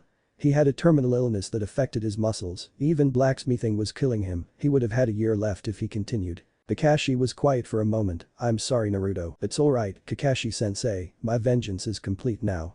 I feel that Nakashi can rest now, but I am going to miss him, he was like the father that I never had." Naruto noticed Kakashi wince at the implication, and then he asked, "So when are we leaving?" "In a week we have to repair the bridge since some of the damages were inflicted on it." "Alright," answered Naruto. Then Tsunami said, "Naruto-san, there is someone by the name of Ayaka here to see you." The boy got up and left to the door to see Ayaka and Maya. "Hey, you two," the boy said as he came downstairs with a smile. "Naruto Nai-chan." Maya cried out as she hugged Naruto, "Did you beat all the bad men?" Naruto replied as he knelt down to the girl, "Yeah, we beat all of the bad men, Maya-chan." Maya hugged the blonde-haired ninja, who held her close, and a single tear fell down from his face. Sakura thought, Naruto. Soon after the week was done, the whole population of Wave came to see the ninja off, including Haku and Zabuza. "Well, I guess that this is goodbye," Tazuna said to them. "Don't worry, we will come and visit you guys someday," Sakura said with a cheerful smile. Inari started to cry, but then Naruto said to him, "Look sharp." The Jinchuriki smiled and said, "Smile when you cry, that way you are crying happy tears. Also do me a favor." He knelt down to Inari's level and said, "Take care of yourself and Maya-chan, got it?" Inari nodded, and then Naruto hugged Ayaka and Maya, "I will see you soon." The Jinchuriki left, but Tsunami quickly hugged him and whispered, "Thank you for saving me and my son back there, and take care of yourself." Naruto nodded and ran off to reach the ninja. The Konoha Team 7, along with Zabuza and Haku, went inside of the Hokage Tower. Sarutobi said, "Hello, Team 7, may I ask why is Zabuza here unrestrained?" The swordsman said, "I am here on my own free will, I was on the opposite side on Kakashi's team. I saw that Naruto here has acquired a sword from a former member of the Shinobi Swordsmen of the Mist. Therefore I am obligated to train him for a month and then leave." The Hokage said, "I see, alright, I will allow this and give you temporary status as a ninja. If you try anything suspicious, your life will be forfeit, understood?" Zabuza nodded and the Hokage said, "Alright, Team 7, you are dismissed and you have 2 weeks off for successfully. Kakashi, I will expect the report by tomorrow." Actually, Hokage-sama, I can give my report now. The old man nodded and handed 2 headbands that had the kanji for temporary to Zabuza and Haku. Next, he said, I have assigned your apartments in the same complex as Naruto. I trust that you will be fine with these accommodations. Both of the water ninja nodded and the Hokage said, alright, dismiss the genin including Haku and Zabuza left, leaving Kakashi and Sarutobi alone. Talk to me. Naruto is very advanced for his age, he apparently can channel the Kyuubi's chakra and convert it into a corrosive flame. He also knows basic sealing to hide his weapons, and on top of that, he slaughtered over 50 bandits in anger and brutally tortured Gato for killing a blacksmith named Nakashi Murama. Kakashi said. I am not surprised by that. If it were Sasuke or Sakura, then I would be, but he does have the Kyuubi's chakra in his body to use. Did he react to it? He threw up like every ninja does before their first kill. He was a bit shaken up about it until the daughter and widow of Nakashi came to him. Alright, anything else? Yes, Sasuke has also unlocked his Sharingan during his battle with Haku-san, but that is basically all that happened. After their break, I plan on training all of them to the best of their ability.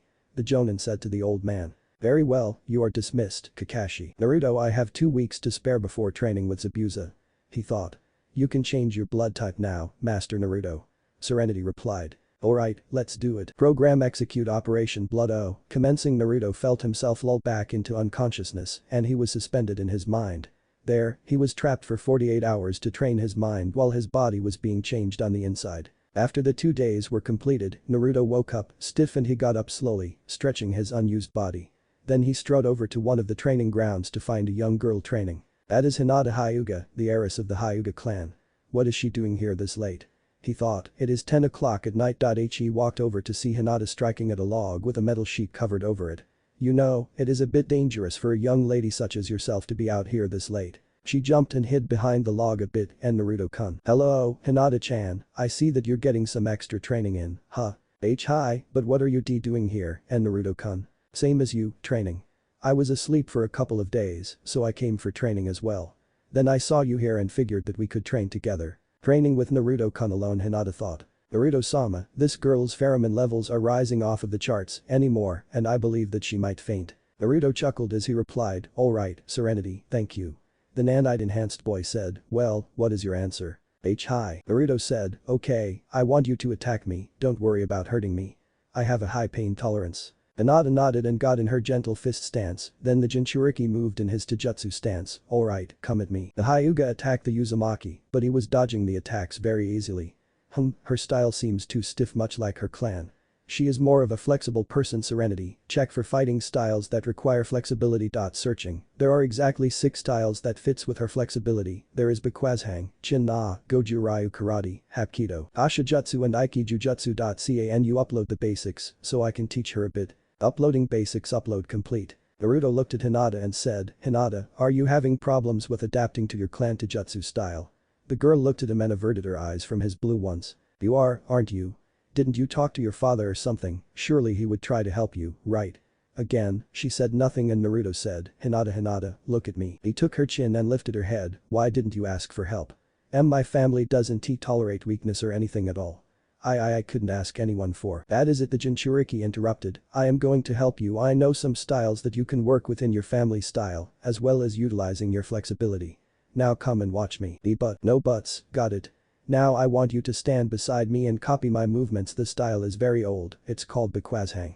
Hinata got up and copied his movements, then spent the next 2 hours using that style against Naruto. Soon both were tired and Naruto said, come on, I better get you home before someone thinks you have been kidnapped or something. The heiress nodded and the 2 genin walked together to her home. They reached their destination and Hinata bowed to her crush, thanks for helping me, and Naruto-kun. Naruto smiled at her, anytime if you want, I can help you train again at this time. Hinata smiled, I would like that a lot. Alright, I will see you tomorrow night. Naruto leapt into the night as Hinata snuck into her room and went off to bed. Chapter 7, making some changes. Alright, kid, I am going to train you in the art of swordsmanship as a favor to Kazuma-san. First lesson, the sword is not considered a tool or a weapon, but an extension of yourself. Where it goes, you follow. Now are you left-handed or right-handed? Zabuza asked. Naruto answered, I am ambidextrous, but predominantly my right. Zabuza nodded and turned to his surrogate daughter, Haku, bring the arm and leg weights. Hi, Zabuza-sama. And I told you it is not Zabuza-sama anymore, it is Zabuza-2-san now since I consider you my daughter. The fight against Gato made the man realize that Haku was very precious to him, despite what he boasts to Kakashi back on the bridge in Wave. The ice user brought the weights and put them onto Naruto's legs and arms, and then the temporary Jonin instructed, now put some chakra into the weights until they feel heavy. Naruto did so and 5 minutes later, his arms and legs felt heavier than usual. He looked at them to see the number 15 on them, and he deduced that was how much pounds he was wearing. Alright, your limbs have 15 pounds exactly. Wearing these will help you increase your speed of your swings, punches and kicks. I am going to let you regulate them to see how serious you are about this. If you slack for the slightest moment, I will drop you from your training, understand? Hi, Zabuza-sensei. Good, now give me 100 up and down strikes, 100 side swipes and 100 diagonal strikes both ways. If you mess up, we will start again. Go. Naruto began his weighted training with his right hand and left hand separately and then switched to two-handed strikes. At the end of his strike training, his arms were searing in pain, it even hurt to move any of his fingers. Now we will work on your agility. You have good reflexes on par for a chunin level ninja, but you will encounter people your age with the strength of a jonin. So Haku here will be throwing her senbon at you for the next 30 minutes. Wait a min, go. Naruto began to dodge her attack, but he was pierced by several senbon in the process. The number happened to reach to 40, and the Jinchuriki soon found out that the number of senbon that pierced his body was equal to the number of how many laps he had to do around the training ground. Needless to say, today from 8 AM to 12 PM, Naruto's body ached. 2 hours later, his innate healing ability that he inherited from the Kyuubi dulled the pain, making the genin able to do his ninjutsu training and work on mastering his arsenal of C-rank jutsu until he reached his limit in 3 hours. Next, he ate and slept after he drew up ideas and plans for his new projects until 10 o'clock came around. He would venture to the same training ground to help train Hinata in some styles such as Chin-Na, a style that focuses on the joints and locking them in uncomfortable places. Naruto was able to help Hinata incorporate some of the style as well as Bakwazhang, making her own style unique to her. It was a counter-attack defensive style, anytime Naruto attacked, she would counter or use his own attack against him. Hinata once commented that Naruto's speed was much like her cousin, Neji, and she slowly adjusted to it. This was his routine over the 2 weeks. After the last day of his vacation, he went out in the forest and landed on a branch to see a small mansion guarded by Anbu and medical ninja. Henge. Naruto said as he transformed into a mouse and quickly scurried across the path past the Anbu and medical corps. Soon he reached the mansion and crawled through the cracks to find himself in Yakumo's room. He released his henge and crept over to her bed to cover her mouth, making her eyes snap open and look at him in fear. Naruto put a finger to his lips and whispered, "Don't scream, I am a friend. Now I am going to help you, Yakumo Kurama. If you promise to hear me out, will you be silent?" Yakumo nodded and Naruto lifted his hand away as she whispered, "Who are you?" "I'm Naruto Uzumaki. I heard that your power was wrongfully sealed by the order of the third Hokage, plus I know that you are physically incapable of being an active ninja, but I will help you in this too." Yakumo's face changed from anger to sorrow to hope. "How did you find me?" "I have a friend in high places. Now I must tell you the true reason why your powers were sealed. You see, your powers were so great that it created a second personality in your brain. Now that personality is basically the opposite of you and could take over you at any given moment. The first time was when it killed your parents." Yakumo was shocked. "I killed my own parents?" "No, the monster hidden within you took over your body and did it. That is why your teacher, Kurenai Yuhi, sealed your powers to make sure that others and yourself would not get hurt at all. They dubbed it as the Ido monster, but I will need your help since you are the only one who can defeat it." "Alright, ninja style." Treasured mind, Naruto said as he held his hand to Yakumo's head and instantly he appeared beside Yakumo and said, "Ready?" The Jinjutsu user nodded and the two ventured into Yakumo's mind to find the Ido eating parts of her mind. "Wow, you are an ugly fellow, aren't you?" Naruto commented and the Ido said, "So you have come, eh, master? You are going back to where you belong out of here." Yakumo said in a stern glare. The Ido narrowed its eyes at Naruto as it said, "It seems that you let that boy corrupt you with his lies and empty promises. Don't worry, master, I will subdue him and make you see the truth." The Ido attacked Naruto, who dodged its attack and grabbed its long ears to pull downwards to meet his knee. "Yakumo, now would be a really good time to banish this dark side of you before I get killed," Naruto said as he dodged most of the Ido's attacks. "What if it's right?" "It's not. I can relate to you because the third Hokage ordered seals to be placed on me when I was a child without my knowledge." "Do you know about the Kyuubi no Kitsune?" Yakumo replied, "How can I not? Most of my clan was destroyed by it." Naruto grunted, "The thing is that the Kyuubi wasn't killed, it was sealed within me. We both have a cursed power, but right now, you have the power to control it fully without any repercussions, and as for me, helping your body to become strong, the answer lies within my blood. Now try to think of a way to destroy it." Ikumo replied, the Kyuubi was sealed within you, that means you have had a harder life than I have, but why are you so adamant on helping me? Naruto reached a standstill against the terrible Ido by grabbing its arms inches from his head, because you remind me of myself feeling useless, alone, unappreciated, that is why I am going to help you. Ikumo thought for a moment and a scalpel appeared in her hand, then the Genjutsu user leaped into the air to stab the Ido in its head. But I did it to serve you. The Ido exploded into a purple haze, while giving one last screech before dissipating. Cutting that a bit close, aren't you? Naruto said, panting while Yakumo gave him a sheepish smile. The two appeared back to their real world and Yakumo whispered, so how are you going to do this? Naruto pulled out a syringe filled with blood, but it was glistening a bit. This is filled with my blood, which accidentally came in contact with nanites. The vast amounts should destroy any traces of the Ido and help regulate your Genjutsu power. You may even be able to do a few ninjutsu. If you hear a voice in your head, don't worry, it is all natural, and in a few days, you will be and feel different. Ikumo said, will I ever see you again? Naruto thought about it for a minute and said, I don't know when you get better, maybe I will get the privilege of seeing you again, so until I will see you later, Yakumo Kurama, student of Kurina Yuhi. He injected his blood within her body, and then he left, transforming into a squirrel this time around, leaving Yakumo's fate up to his injected nanites. Soon he was on duty once again with his team, and then Zabuza and Haku left to go to Kurigakure, hearing word that Yugura was dead and a new leader was established. The ex-jonin left his temporary student a scroll holding Suiton. Suru, Daibakufu and Suryuden no Jutsu. Sasuke felt a bit jealous of Naruto getting training from him, but he didn't voice it since he noticed that he was the one that Kakashi was mostly focusing on at the time due to his Sharingan. Team 7 did only D-rank missions, now that there was the possibility of the clients lying about the mission to be cheap. Suddenly on one day, there was a hawk that appeared in the sky, causing Kakashi to leave early. Sasuke went to train, expecting Sakura to ask him on a date, but he noticed that she was talking to Naruto. He didn't know why, but it bothered him for the longest while, and he couldn't take it anymore. Alright, who are you? Sasuke asked. Huh? The Haruno said in confusion. Who are you? You haven't talked or pestered me about a date, you haven't squealed my name in a month, so who are you? Naruto smirked, why, she is Sakura Haruno, a kunoichi. She was asking me for tips on her training regiment, perhaps you have some to teach her, Sasuke. Damn right I do, I bet that I can help her better than you, Uzumaki. Then by all means, prove me wrong, Rookie of the Year. Sasuke growled, tomorrow, 3 PM after team meetings, training area 3, I will show you some of my jutsu.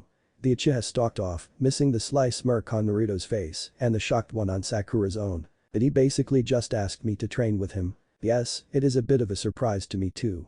I never thought he would ask you so soon, thought. Naruto said with a smirk.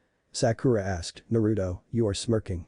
Although I have ignored you for years, I do know that your smirking means you did something. I did, though Sasuke did all of the work for me. He loves attention and strong women much like his mother.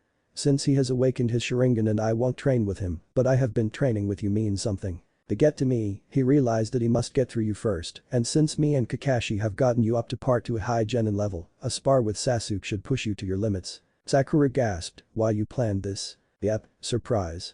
You are now closer to Sasuke than you have accomplished in your years at the academy. Now remember, never mention his brother or family around him, etc. It is a touchy subject and as a gift, bring some tomatoes, not sweets or fruit. He hates anything associated with his brother to that point, especially Pocky. I only do it to piss him off, which I find hilarious. Sakura nodded and she went off in the distance.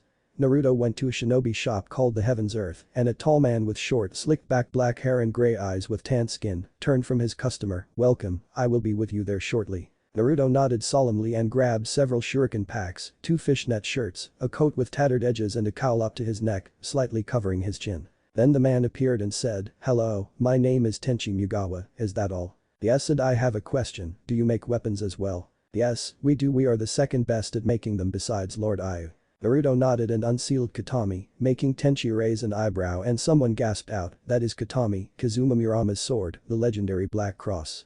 How did you manage to possess such a weapon like that? Naruto turned to see a young kunoichi wearing a pink Chinese shirt and green pants. In her holsters were 2 handheld scrolls and her hair was tied up in 2 small buns, making her look like a mouse and had brown eyes. Yes, it is, miss, and how I got her is the owner gave it to me. Gave it to you? If you don't like the answer, then fine, because that is all that I am saying about it. But you must have encountered him or something. Tenten, that is enough. The boy obviously went through some things that he doesn't want to disclose to get that sword. Tenchi said to her sternly, then he turned to Naruto, please excuse my niece, she has a hobby of learning about weapons wielded by legendary ninja other than Tsunade. Naruto replied, can you repair her please and sharpen her as well? Then she nodded and took her in the back. Your name is Uzumaki Naruto. Alright, Naruto-san, see me in 5 days Tenchi said. Then the Jinchuriki walked out of the store after paying for his equipment and Tenten muttered, Uzumaki Naruto, huh. Most people would brag about that they killed one of the legendary 7 shinobi swordsmen of the mist, but why doesn't he? Then she looked at her and said, Tenten, don't pry into someone's past or you will regret it. If he wanted to tell you about it, then he would.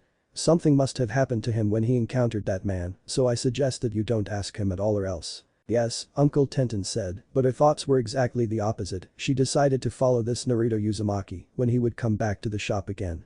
Meanwhile Naruto's weights were up to 40 and he noticed that he was getting better with his agility. Serenity was able to access low chunin information and found out that the chunin exams were coming up in 3 weeks' time. For some reason, it seems very important that Naruto suspected that Orochimaru has something involved with it and to lie about the nanites would be hard to do it without Sarutobi being suspicious about the information, plus there were ears on every wall. Luckily, he found a scroll with seals. The easiest one happened to be a seal that blocks out noise or anything else, and it was made by Minato Namikaze. Due to Serenity's tinkering, she was able to let Naruto have X-ray vision for a brief moment and found it hidden in a compartment connected to a library desk. Looks like I will have to tell them everything, huh, Serenity? Naruto said. It is up to you, Naruto-sama, but ultimately this information could save someone's life in the near future. Serenity said. The Jinchuriki nodded and went over to the Hokage tower, meeting no resistance against the secretary. Just then a man walked out with Yakumo, who was wearing a Konoha headband from the office and walking. The Jinjutsu user looked up and noticed Naruto's eyes, but Naruto smiled at her and placed a finger to his lips, making her eyes widen in recognition, just as the Uzumaki entered the room. Hello, Hokage-sama. Hello, Naruto, what can I do for you? No, Hokage-sama, it is what I can do for you, Naruto said in a serious tone as he placed the seal on the wall. How did you find this seal, Naruto? Sarutobi asked. Library in a hidden compartment. Now I have recently stumbled on some classified information involving the upcoming chunin exams and your former student, Orochimaru. How? Remember 6 years ago when your Anbu found me in Orochimaru's lab, I accidentally was messing with a jar with gray matter filled inside of it. The jar broke and the gray matter traveled within my bloodstream. They are called nanites. They enhance my strength, speed, agility, eyesight, everything. I believe that he made these before he moved on to something else, since none of his subjects survived the injection. Sarutobi said, so Orochimaru made those nanites, and there are the reason for your condition and your knowledge of the seals as well as the Kyuubi. Yes, I was able to take a small portion of the Kyuubi's chakra to input into my gloves, CKX gloves.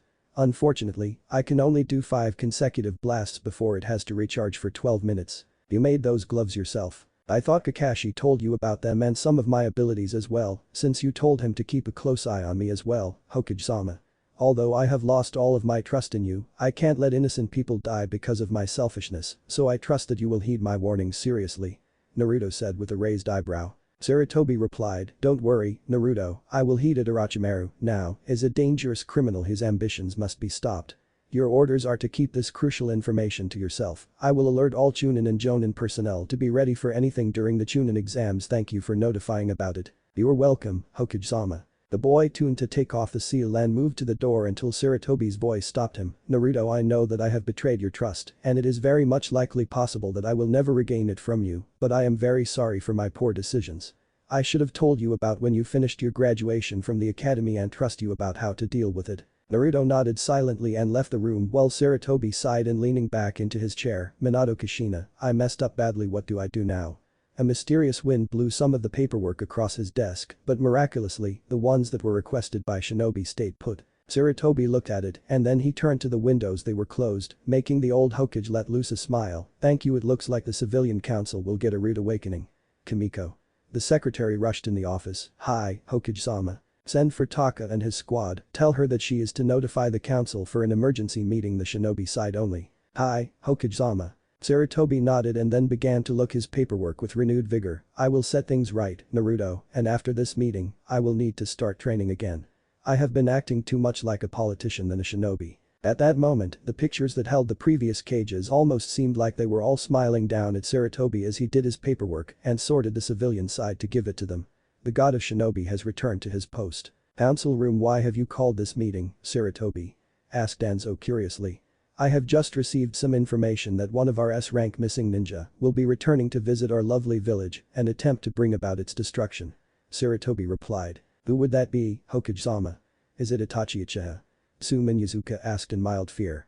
Itachi was one of the best, and there was no doubt in her mind that he could very well destroy this village with the information that he held in his head. No, it happens to be my old student, Orochimaru. Shikaku Nara asked seriously, when will the invasion happen and who was the informant? He will be coming in this upcoming chunin exams, and as for the informant, the person asked if they would remain anonymous. The professor answered. Then he thought, like hell, I am going to let you know about Naruto and his newfound powers, Danzo. I know that you have been wanting of his power as a Jinchuriki. He continued, all personnel except for Genin will be notified of this matter secretly. The Genin must not know anything to keep up appearances. Some of your children may be entering the exams, but I rather keep them in the dark than making them paranoid. Toza replied, but Orochimaru could, very well, infiltrate this village as a Genin. I know, but Orochimaru could have spies posing as Genin or even have Genin posing as one of our own, therefore I can't have the Genin be notified of this information. Also it is easier to pose as a Genin than a Chunin or Jonin, since most of them come through me for missions, and I have a photographic memory. We must lure him into a false sense of security, we must use it to our advantage. I know that it might sacrifice some of the lives of our young generation, but I have no choice, and this matter cannot be avoided. This is not a democracy, Choza. The Hokage said firmly with his steely grey eyes. Everyone shuddered as they all knew that the professor was back. Danzo, I will give you authorization to activate Anbu route, although you have already started without my consent. After we suppress this attack, I repeat, you will disable it completely and have them integrated in our shinobi program, or you will be replaced from your position, is that clear? Hi, Hokage-sama. One more thing, Danzo, no more recruits. I understand that you care for Konoha as much as I do, but killing off their emotions by making them kill their brother or sister is not the way.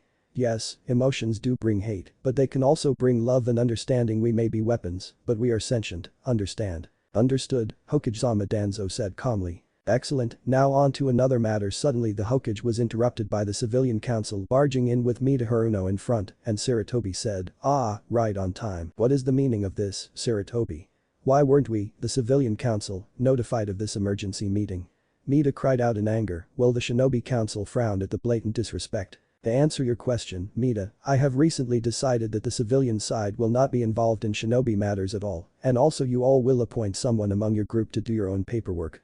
Kimiko, bring it in please. The secretary came in with a cart filled with papers up to the brim, and the Haruno declared, you can't do this, the civilian council has always been involved with the shinobi for 4 generations. And I am changing that rule now. Discussing about disputes in businesses or marital affairs is not the concern of the Hokage unless one of the spouses is an active or retired shinobi. Now, as of this moment, you are denied access to anything that involves a shinobi, so I suggest that you all see your way out of this room along with your paperwork, or I will have the Anbu throw you out in the streets. The people will not stand for this. One of the members said in protest. Then I suggest that you tell the people that this is a dictatorship, and if they don't like it, they can suck my left testicle. Sarutobi said with a cold smirk. Damn, Naruto has been rubbing off on me, he thought. Most of the shinobi laughed openly, chuckled or smirked at Sarutobi's choice of words, while the civilian council walked out sullenly. Then the Hokage turned back at them, now every patrol will be in groups of 5. No goes off alone. Got it. The shinobi nodded and Sarutobi said, good, any questions? Inoichi Yamanaka said, you seem to have a lot of trust in this informant of yours, Sarutobi-sama. How do you know that this person is not lying? Trust me as I say this, Inoichi, my informant has no reason to lie to me at all, considering that person has people in this village that they care about deeply and can't bear to have innocent people die because of their poor decision to not reveal the information. If they are lying, then there is no reason not to be alert since it is Orochimaru. He is no laughing matter since I was the one who taught him.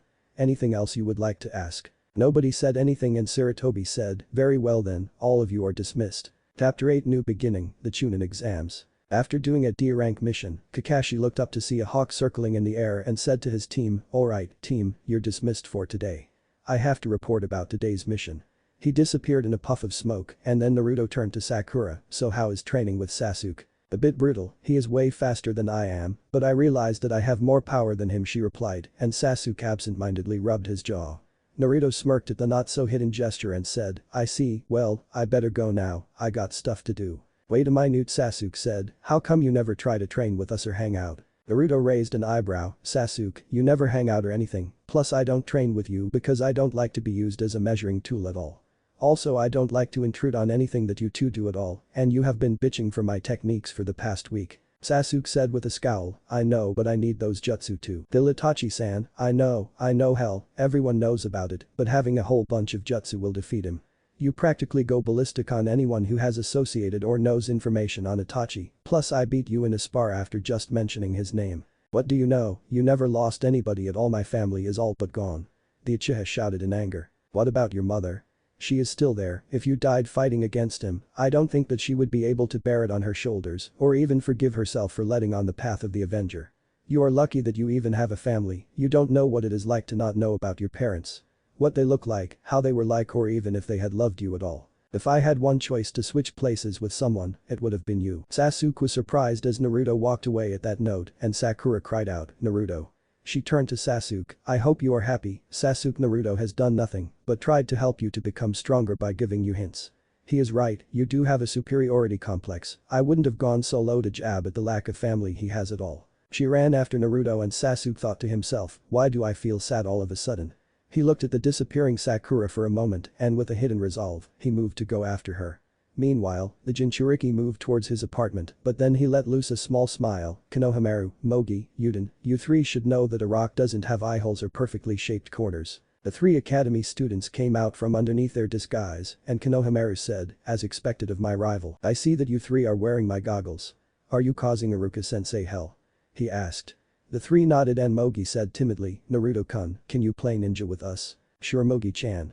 Naruto said with a smile and then a feminine voice cried out, Naruto.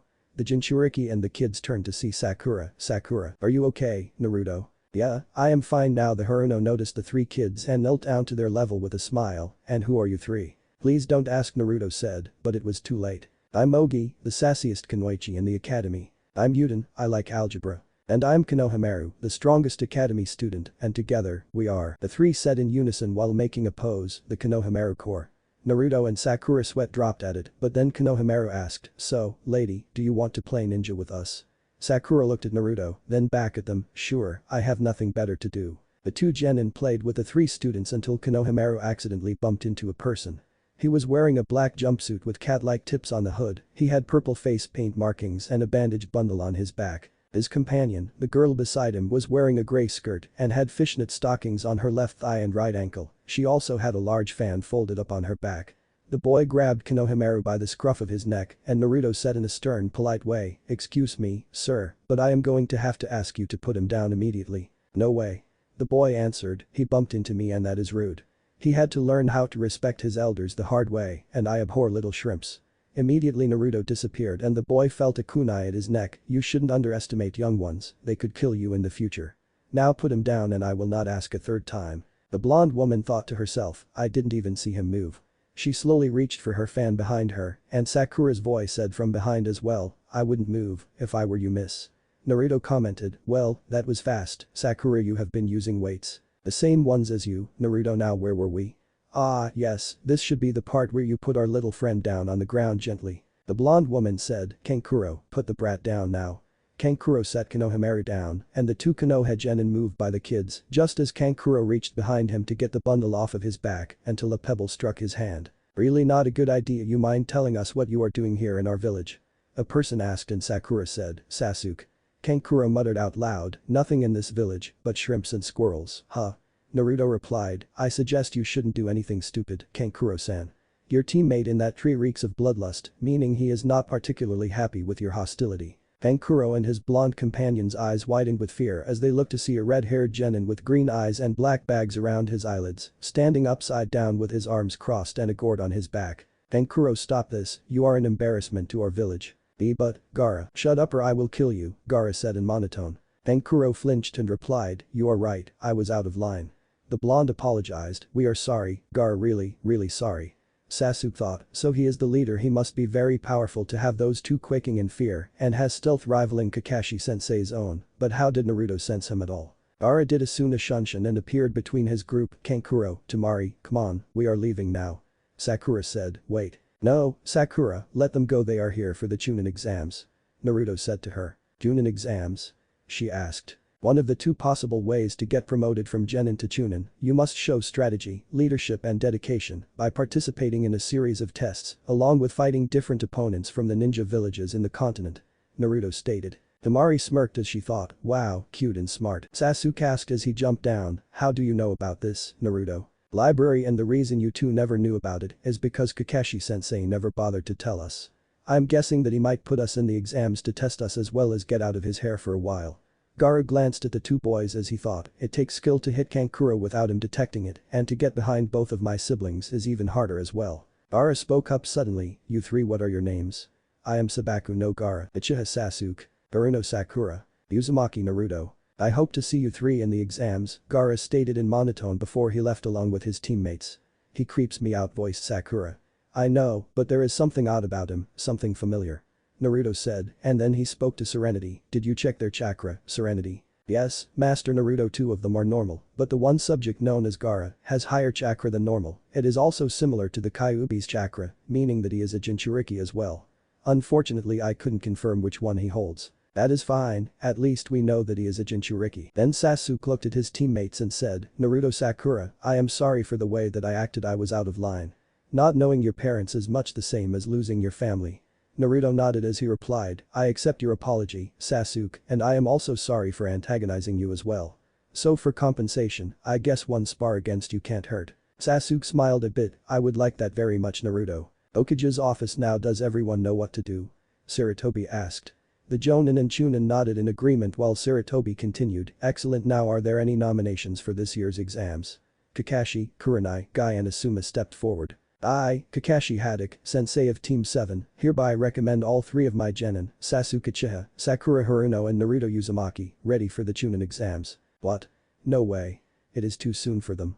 Haruka thought to himself in shock. I, Kurenai Yuhi, sensei of Team 8, consisting of Hinata Hyuga, Shino Aburam and Kiba Inuzuka, recommend all three of my genin ready for the Chunin exams. I, Mike Guy, the youthful sensei of Team 9, Niji Hyuga, Tenten Mugawa and Rock Lee, ready for the Chunin exams. I, Asuma Sarutobi, leader of Team 10, consisting of Ino Yamanaka, Shikamaru Nara and Choji Akimichi, ready for the Chunin exams as well. Haruka cried out, Lord Hokage, if I may speak, some of the genin that were mentioned used to be my students. I believe that it is too soon for them to be put in this exam, it is much too dangerous, especially with the known events that will occur during them. Hiruzen replied firmly, I understand your concerns, Haruka, but it is not your decision to make. I may sound cold and uncaring, but some of the genin do need a wake-up call, some more than others.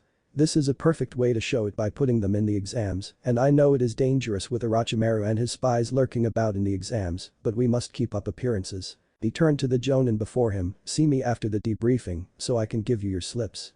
You are to notify your genin to report to the academy in room 315 for the first phase with their signed slip. Hi, Hokage-sama. The next day, Team 7 appeared for their meeting only for Kakashi to appear late again and gave them their slips to the Chunin exams. Elsewhere in the training grounds, a girl's voice was heard, hey, did you hear? Kakashi's team is going to appear in the Chunin exams. No way, the Sharingan no Kakashi, they must be quite powerful then. HMPH, in the end, fate will dictate that we will be the victor. After Kakashi gave them the slips, Naruto moved to Tenchi's shop and the scarred man looked over to him, ah, Uzumaki-san, you are early today.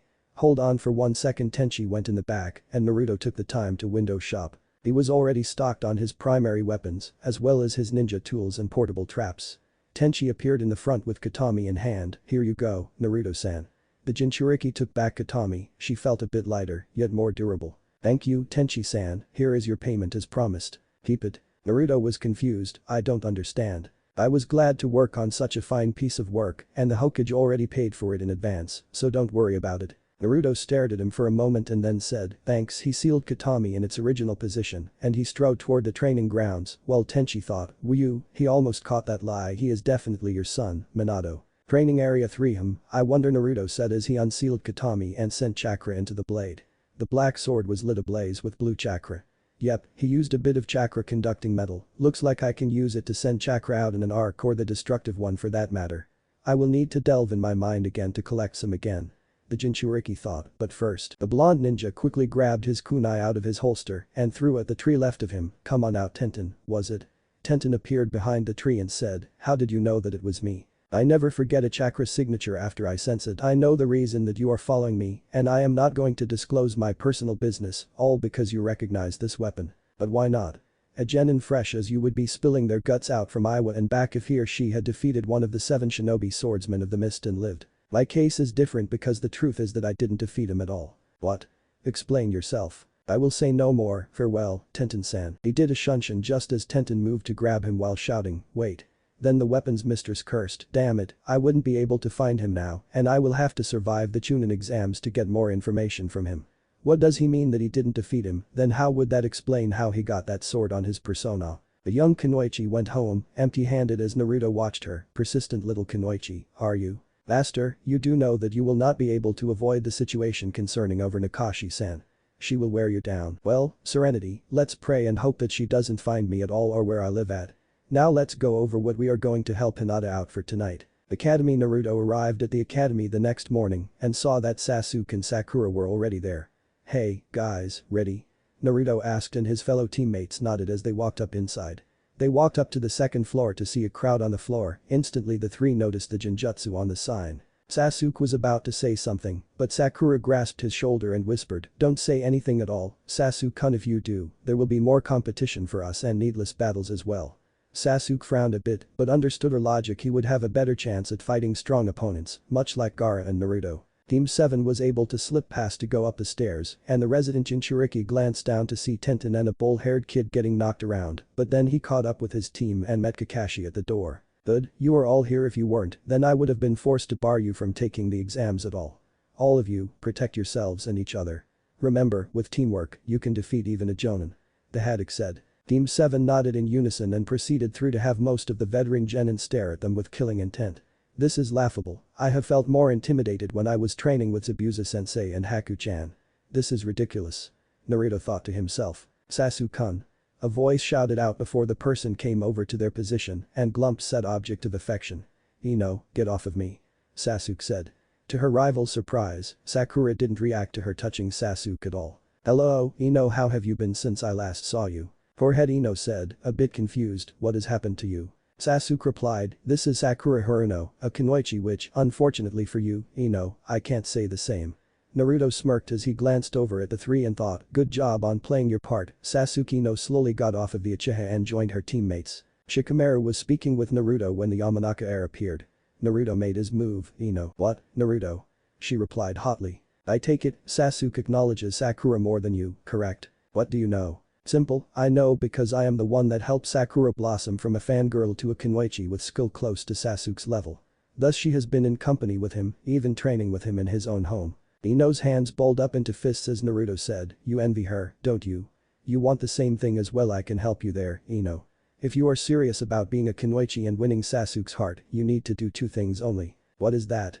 Be your slave or something. Ino, I am not that kind of guy to do such a vile thing. I just want you to answer a simple question, why do you like Sasuke so much? Ino said, because he is smart, cool, handsome and strong, but above all, he has experienced a lot of pain, causing him to shut everyone out. I feel that maybe I could be able to get through to him by being there for him. Your feelings are sincere. Fine, now here is the second thing, meet me at training ground 47 after the exams or when we have a break and prepare for a long session. Then a silver-haired genin with round spectacles came over to them while saying, my, are you all a lively bunch of genin? I take it that you are all rookies, right? Diba growled out, who asked you? Oh, forgive me of my manners, I am Kabuto Yakushi and particularly you are pissing off the AIM ninjas behind you. They have quite short tempers, but now I will share my information with you since it is your first time. The fellow genin said to them. Do you mean that you have taken the exams before, Kabuto-san? Sakura asked. Yes, the exams are held once every 6 months. Unfortunately, I could never pass, and now this is my 7th try. Naruto thought that was too convenient. Although he is a Konoha shinobi, he would be desperate on his 7th try. Nobody in their right mind would give out information so easily without trying to con newbies into a favor. You see, there are many teams that have arrived here, mostly from Kusa. Odo is a recent new village, so I don't have that much information on them, so you could ignore them for now. Sasuke asked, excuse me, but do you have information on individuals? Kabuto answered with a smile, yes, I want the stats on Sabaku no Gaara, Naruto Uzumaki and that team that is staring at us over there. Sasuke said, pointing behind him. Everyone turned to see a Hyuga glaring at Hinata, Tenten was staring at Naruto, and the bull-haired kid's eyes flickered between Sasuke and Sakura. Right, Gaara has done 1 B rank and 4 C rank missions, his abilities are currently unknown, and rumor has it that he has never been injured at all. your teammate, Naruto, has done the same number of missions as you and Sakura-san, and now he is being called the new Black Cross due to the sword that he acquired on one of your missions. His ninjutsu, taijutsu and kinjutsu are exceptional, but he hardly has any genjutsu ability. Kabuto drew 3 more cards. Niji Hyuga has done 20 D rank and 12 C rank mission. His taijutsu is the best since he is from the Hyuga clan, but his ninjutsu and genjutsu are non-existent.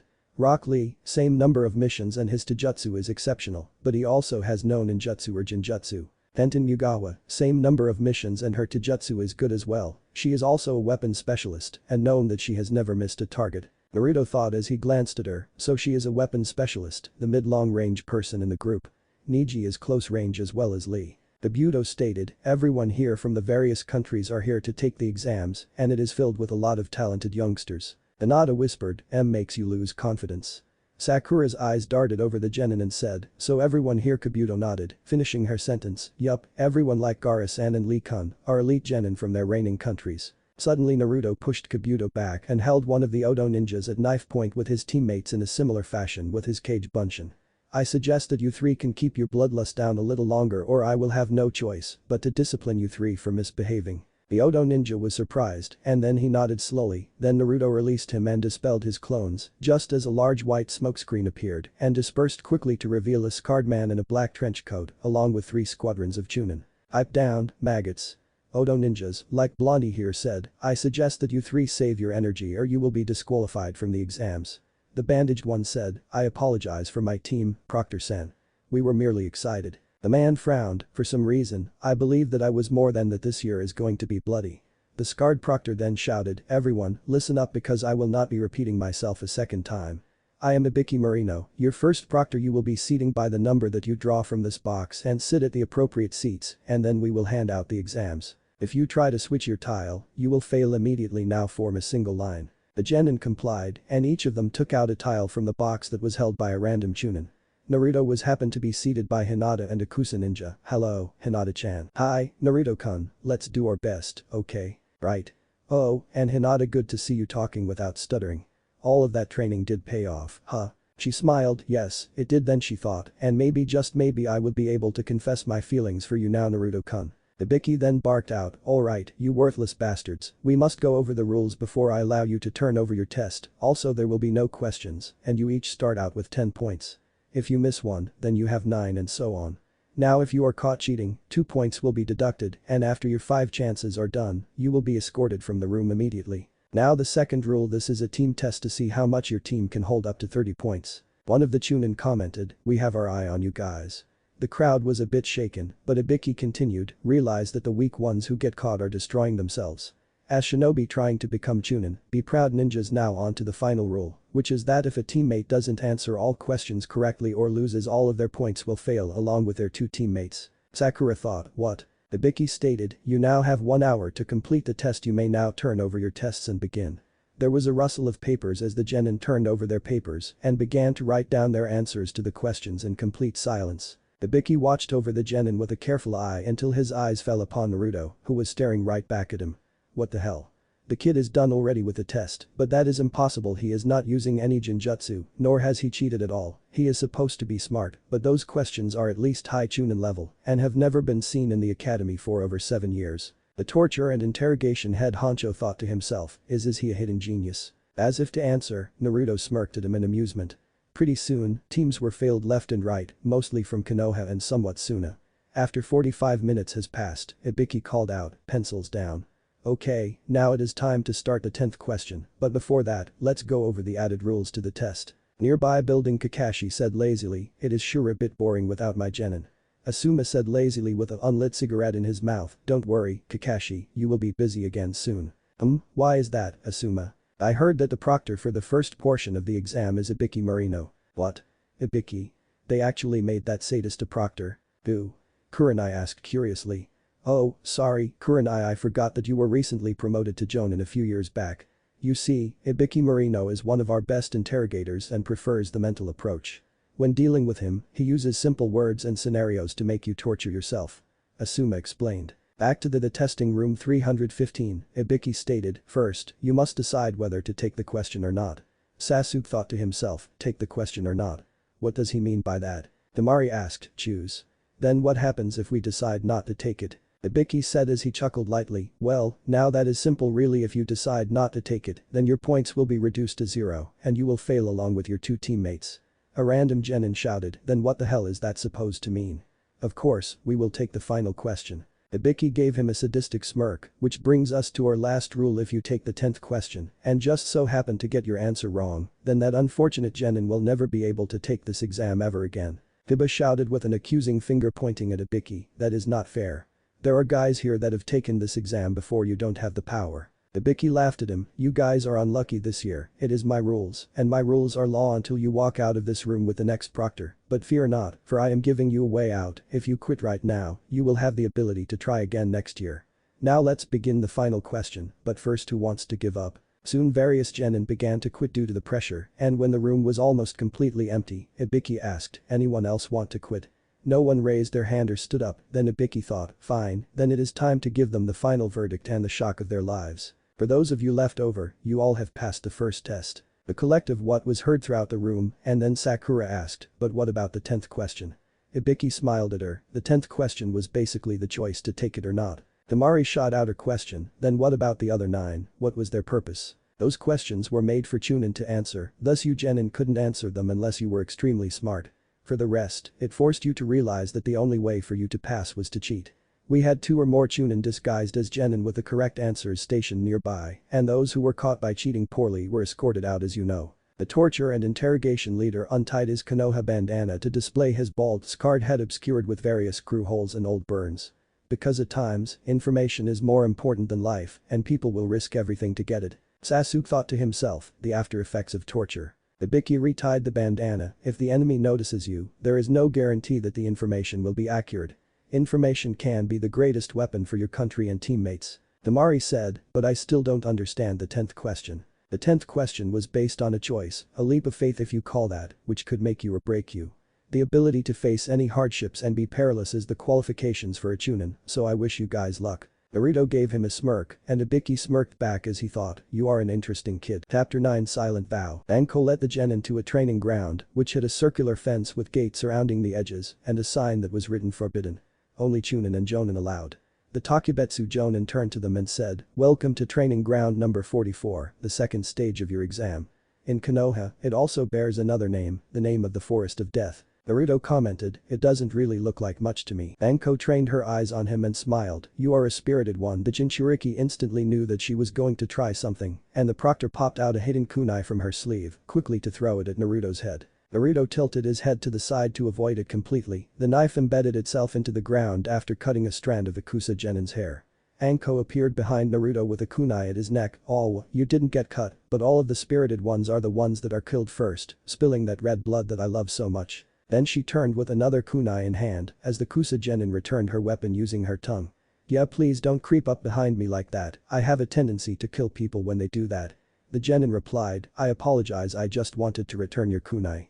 It cut my precious hair, and after seeing you in action my blood is just rushing with excitement. Hinata thought in fear, Naruto-kun, what is up with this examiner? This is bad. Sakura thought, and that Kusa girl too. Looks like we got some bloodthirsty ones in this test. Haha, this should be fun. Anko said with a smirk while Naruto thought, you are the bloodthirsty one. Anko regained her composure, well, then before we start the exam, you have to sign these papers, there will be deaths in this one, and if you don't sign these, it will be my responsibility. I am going to explain the test, and then you can sign them. After that, each team will check in at that booth behind me. She handed Naruto the waiver forms, and he passed them out as she said, simply put, you will attempt the ultimate survival. First, I will explain the area. There are 44 gates exactly, and there is a forest, a river and a tower in the center. Each gate is exactly 10 kilometers away from each other. During the survival in here, you will be asked to complete a certain task. Using the weapons and jutsu that you have, you will compete in a no-rules scroll battle. You will fight over these 2 scrolls, heaven and earth. Since there are 26 teams here, half will get heaven and the other will get earth. To pass this test you must reach the tower with both scrolls. Sakura muttered, so half of the teams will definitely fail because of this requirement. Anko said, there also is a time limit, the test will last for 120 hours, for those of you who hate math, it equals up to 5 days. Ino protested loudly, 5 days. Joji said, what about food? Enko said, you are on your own, the forest is filled with food, you just have to watch out for the man-eating beasts, poisonous plants, poisonous insects, etc. and 13 teams passing is not likely. As the days progressed, the time to rest is shorter and the distance to the goal is farther, plus the area is filled with enemies, you will not get that much sleep. So you can fail not only for losing the scroll, but the harshness of the course. She smiled, now let's talk about what will disqualify you first, those who don't make to the tower within the 120-hour time limit. Second, those who lose a teammate or have their teammate killed. As a rule, there is no quitting in the middle of the exam, so if you are going to be a, don't sign those papers. You will be in the forest for 5 days, and also you can't look inside the scroll until you make it to the tower. Shikamaru asked, what happens if you do? Enko said, why spoil the surprise when you can dare to find out yourselves? Chunin are asked to handle classified information, this is to test your trustworthiness. That is it, exchange your 3 forms for your scroll, and then choose a gate to get ready for the start. Naruto smirked as he already signed his on the spot while Anko was explaining the rules. Anko said, oh, and a final word of advice, just don't die. Just then a random Chunin came out from the tarp to state that it was about time to exchange the scrolls to the teams. As the teams went to get their scrolls, the Uchiha thought as he watched, I see, so you can't tell which team gets which scroll or who on the team is carrying the scroll, the times that I wish I had a Byakugan. It is just exactly what Ibiki said, in this test we will be risking our lives fighting for information, everyone is an enemy, and everyone is determined, there will be killing. Enko looked around, looks like the meaning of the signing that form has sunk it. Soon the genin teams were placed at different gates to go through, and Anko said, everyone, follow an instructor and go to your gates, we will begin the second phase in 30 minutes. As 30 minutes passed, Anko declared the start and the genin raced through their gates. Somewhere in the forest, there was a team in matching spandex suits that were watching teammate. Kiba stated, so basically everyone is headed to the tower, right? Then setting traps near there would be best. Akamaru quietly barked and Kiba said, so they are here already, eh? Where? Akamaru shifted his head to the left and upwards. One of the spandex Konoha ninjas said, kids just standing there out in the open. Do they want to be found? Looks like they have sensed us, but they don't know where exactly we are. Abruptly he started to shiver and one of his teammates said, hey, what's wrong, you are turning blue. Then he noticed something out of the back of his shirt, what the hell is that? Suddenly giant leeches dropped from the canopy and fell to the ground. Konoha jumping leeches will sense all life forms and attack in a group, 5 minutes of sucking, and you will be shipped off to the next world. Realizing that in setting traps where the enemy might escape to. 1 down. Suddenly the trap that the Konoha group was under activated and they screamed loud. Anko heard them and commented, well, looks like they started already. Team 7 okay, now who is holding the scroll? Naruto asked.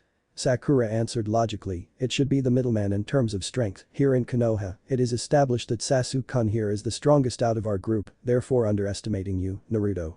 You should hold on to the scroll while Sasuke holds a decoy, just in case something happens. She turned to Sasuke, do you agree with this plan?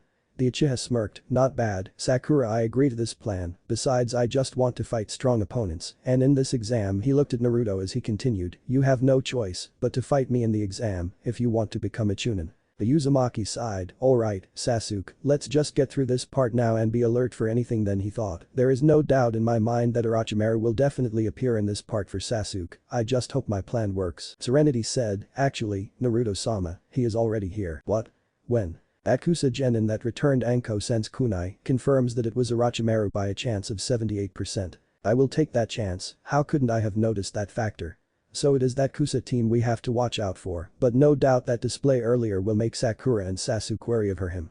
As they ran through the forest, now what is the plan? Sakura asked. Simple, we find a team, take their scroll and get to the tower, easy enough. Sasuke said and Naruto glanced at him, you just happened to glance at which team has which kind of scroll. No, I called in a favor from Hinata, she used her Byakugan and told me that she found 2 AIM teams who had the earth scroll we need and 4 Konoha teams who had heaven before she was caught. What did you give her in exchange? Sasuke smirked, some information on her cousin. In reality, it was Naruto's likes and dislikes that he gave to Hinata, and Naruto commented, good thinking, Sasuke. Then he tensed up and whispered to his teammates, heads up, we are not alone. Suddenly shuriken and senbon were thrown at the 3 teammates, who scattered about momentarily to see that it was an AIM team. Sakura looked over at Sasuke for confirmation and saw him give her the slightest nods. Naruto activated his gloves while the leader of the AIM team spoke up, I hope you don't mind us taking your scroll, kids. Sakura retorted casually, you mind giving us a name, Oji-san? Then she thought to herself, Naruto must have rubbed off of me. I am called Shiger, these are my teammates, Bayu and Midair. You will pay for your insolence, little girl. He shouted as he threw up his umbrella, then flipped through hand signs, Ninpo. Joro Senbon. Oten. Dorodomu. Naruto slammed his hands on the ground and an earth dome quickly came over Team 7, protecting his teammates from the Senbon. Okay, Sasuke, Shigeru is yours Sakura, you take the one called midair, and I will take the short one. The two nodded and Naruto released the dome from the back, letting Sasuke and Sakura discreetly entered from the back just as the AIM team were coming around. Sasuke kicked Shigeru in the face, while Sakura sent a kunai at midair, who dodged it. Naruto burst from his earth prison and fired blasts of flame at Byaku, who was forced to dodge, and then pulled out hidden swords from his two umbrellas. The Jinchuriki dodged a thrust from his left one and ducked under a swipe with the right one to give Byaku a strike to the stomach. Byaku stumbled back, clutching his stomach, and then Naruto gave him two punches across the face, one on both sides, and gave him a savage roundhouse kick to the head, knocking Byaku into a tree and knocking him unconscious. As Byaku slumped to the ground, Naruto checked his pouch to see that he was carrying some ninja wire, AIM issued kunai and shuriken along with some scrolls. He took the ninja wire and tied up Byaku securely, but enough to that he wouldn't be able to get out for at least a few minutes. But Sakura, she was in a knife to jutsu match with midair. She blocked a swipe at her midsection and then returned the favor with a well-placed kick to the chest. She sprang at him to stab his arm, but the AIM nin sent his feet up in the air, catching her chin. You will not beat me that easily, little girl, he declared with a smirk. Sakura spat out blood from her cut lip and launched herself at him. Forgoing his swords, the AIM nin flipped through hand seals as he shouted, Suiten. Suikoden. The water from the lake behind him sprang out over him toward Sakura, but to his surprise, the water went through her. The Bunshin. When did she? He said, but then he saw Sakura coming at him with a punch, causing his head to snap to the side, then she slammed her knee into his stomach. Midair stumbled back, holding his stomach, and Sakura didn't relent to give him an uppercut, making his head snap up. Finally the Haruno performed a sabot kick to his chest, making midair gasp for air. Next, the pink-haired Kunoichi used a ring of her kunai to knock out her opponent, sending into his temple, the AIM nin fell into the bliss of unconsciousness. Sakura also searched to find the same equipment as Naruto did, but she also found a set of twin Fumakadachi within a scroll, making her smirk and kept them as she tied up midair with his own wire as the Jinchuriki dragged his downed opponent to her position. You found the scroll? Sakura shook her head no and looked over at Sasuke, who had the upper hand. Well, let's put them together so we can watch Sasuke's entertaining fight. With Sasuke, the Uchiha dodged under Shigeru's kick and then caught his other one to twist it, making the 19-year-old fall to the ground, then grappled with him by sitting on his back and pulling his leg back. Shigeru struggled as he grimaced in pain, then he swung his elbow into the Uchiha's side in rapid succession, causing Sasuke to lose his grip, and the AIM ninja flipped him over, but Sasuke rolled to the side and stood up quickly. The two circled each other as they drew their respected weapons. Sasuke took out two kunai, while Shigeru unsheathed a hidden sword to put it in a reverse grip. You are pretty good, but you will not defeat me with that level of skill. Shigeru commented and the Uchiha smirked, then it looks like I will have to take it up a notch Sharingan. Immediately, Sasuke's onyx eyes transitioned into a dark red with two tomo surrounding his pupils in both eyes. Shigeru narrowed his lone eye, and Uchiha, I thought that a cursed clan were all wiped out, but no matter, at least I can reply the kindness that one of your clan member did when he took my eye away from me when I was 10. In my opinion, I think it suits you better. Women these days dig battle scars, plus it does attract attention away from that ugly mug of yours. Shigeru growled in anger as he launched his attack by swiping at Sasuke's head, but the Uchiha used his two kunai to block. Then the rain ninja sent a punch to Sasuke's face, but his Sharingan caught it and he craned his head to the side to dodge. Next, Shigeru went for a roundhouse kick, but Sasuke ducked under it and sent his weapons at Shigeru's head, but the AIM nin leaned his head back and the Uchiha smirked as he gave him a left-right combo to the chest, then another combo to his face and ended it with a jumping kick to the face. Eat it, Sasuke said with a smirk. Why you Suiten? Sashoha. Sasuke's smirk disappeared as the lake sent out a huge wave from behind. He jumped in the air as he flipped through hand signs. Kaiten. Gakakyu no Jutsu. The fireball sprang from his mouth and evaporated some of the water that was coming at him. I have got you. Shigeru shouted as he was poised to kill him, but the Uchiha immediately used Kawarimi and appeared behind the rain ninja to land a chop to the back of his neck. Well, that was slightly entertaining. Soon the three AIM ninjas were left on the ground, unconscious and tied up. Did you get their scroll? Sasuke asked. No, I believe that Shigeru has got it, Sakura said, and the Uchiha checked the AIM nin for the scroll to find it and said, alright, now all we have to do is get to the tower. Suddenly Naruto felt the wind stinging against his cheek and a large wind came through to blow them away, but all three of them stood their ground. Oh, I wanted to blow all of three of you away. Oh, well, I may as well play with you before I take your scroll and your life. A feminine voice said from above. Team 7 looked up to see that it was the mysterious Kusanin with the long tongue. Shit, it's Orochimaru. Damn, I didn't think that he would get here that fast. He must be here for Sasuke's Sharingan. Naruto thought. Or he could be after you. Naruto, you do have me inside of you, augmenting your abilities. Serenity added. The thing is, why didn't he grab any from the massacre happened? If he had implanted them like Kakashi-san did, it would have sapped his reserves.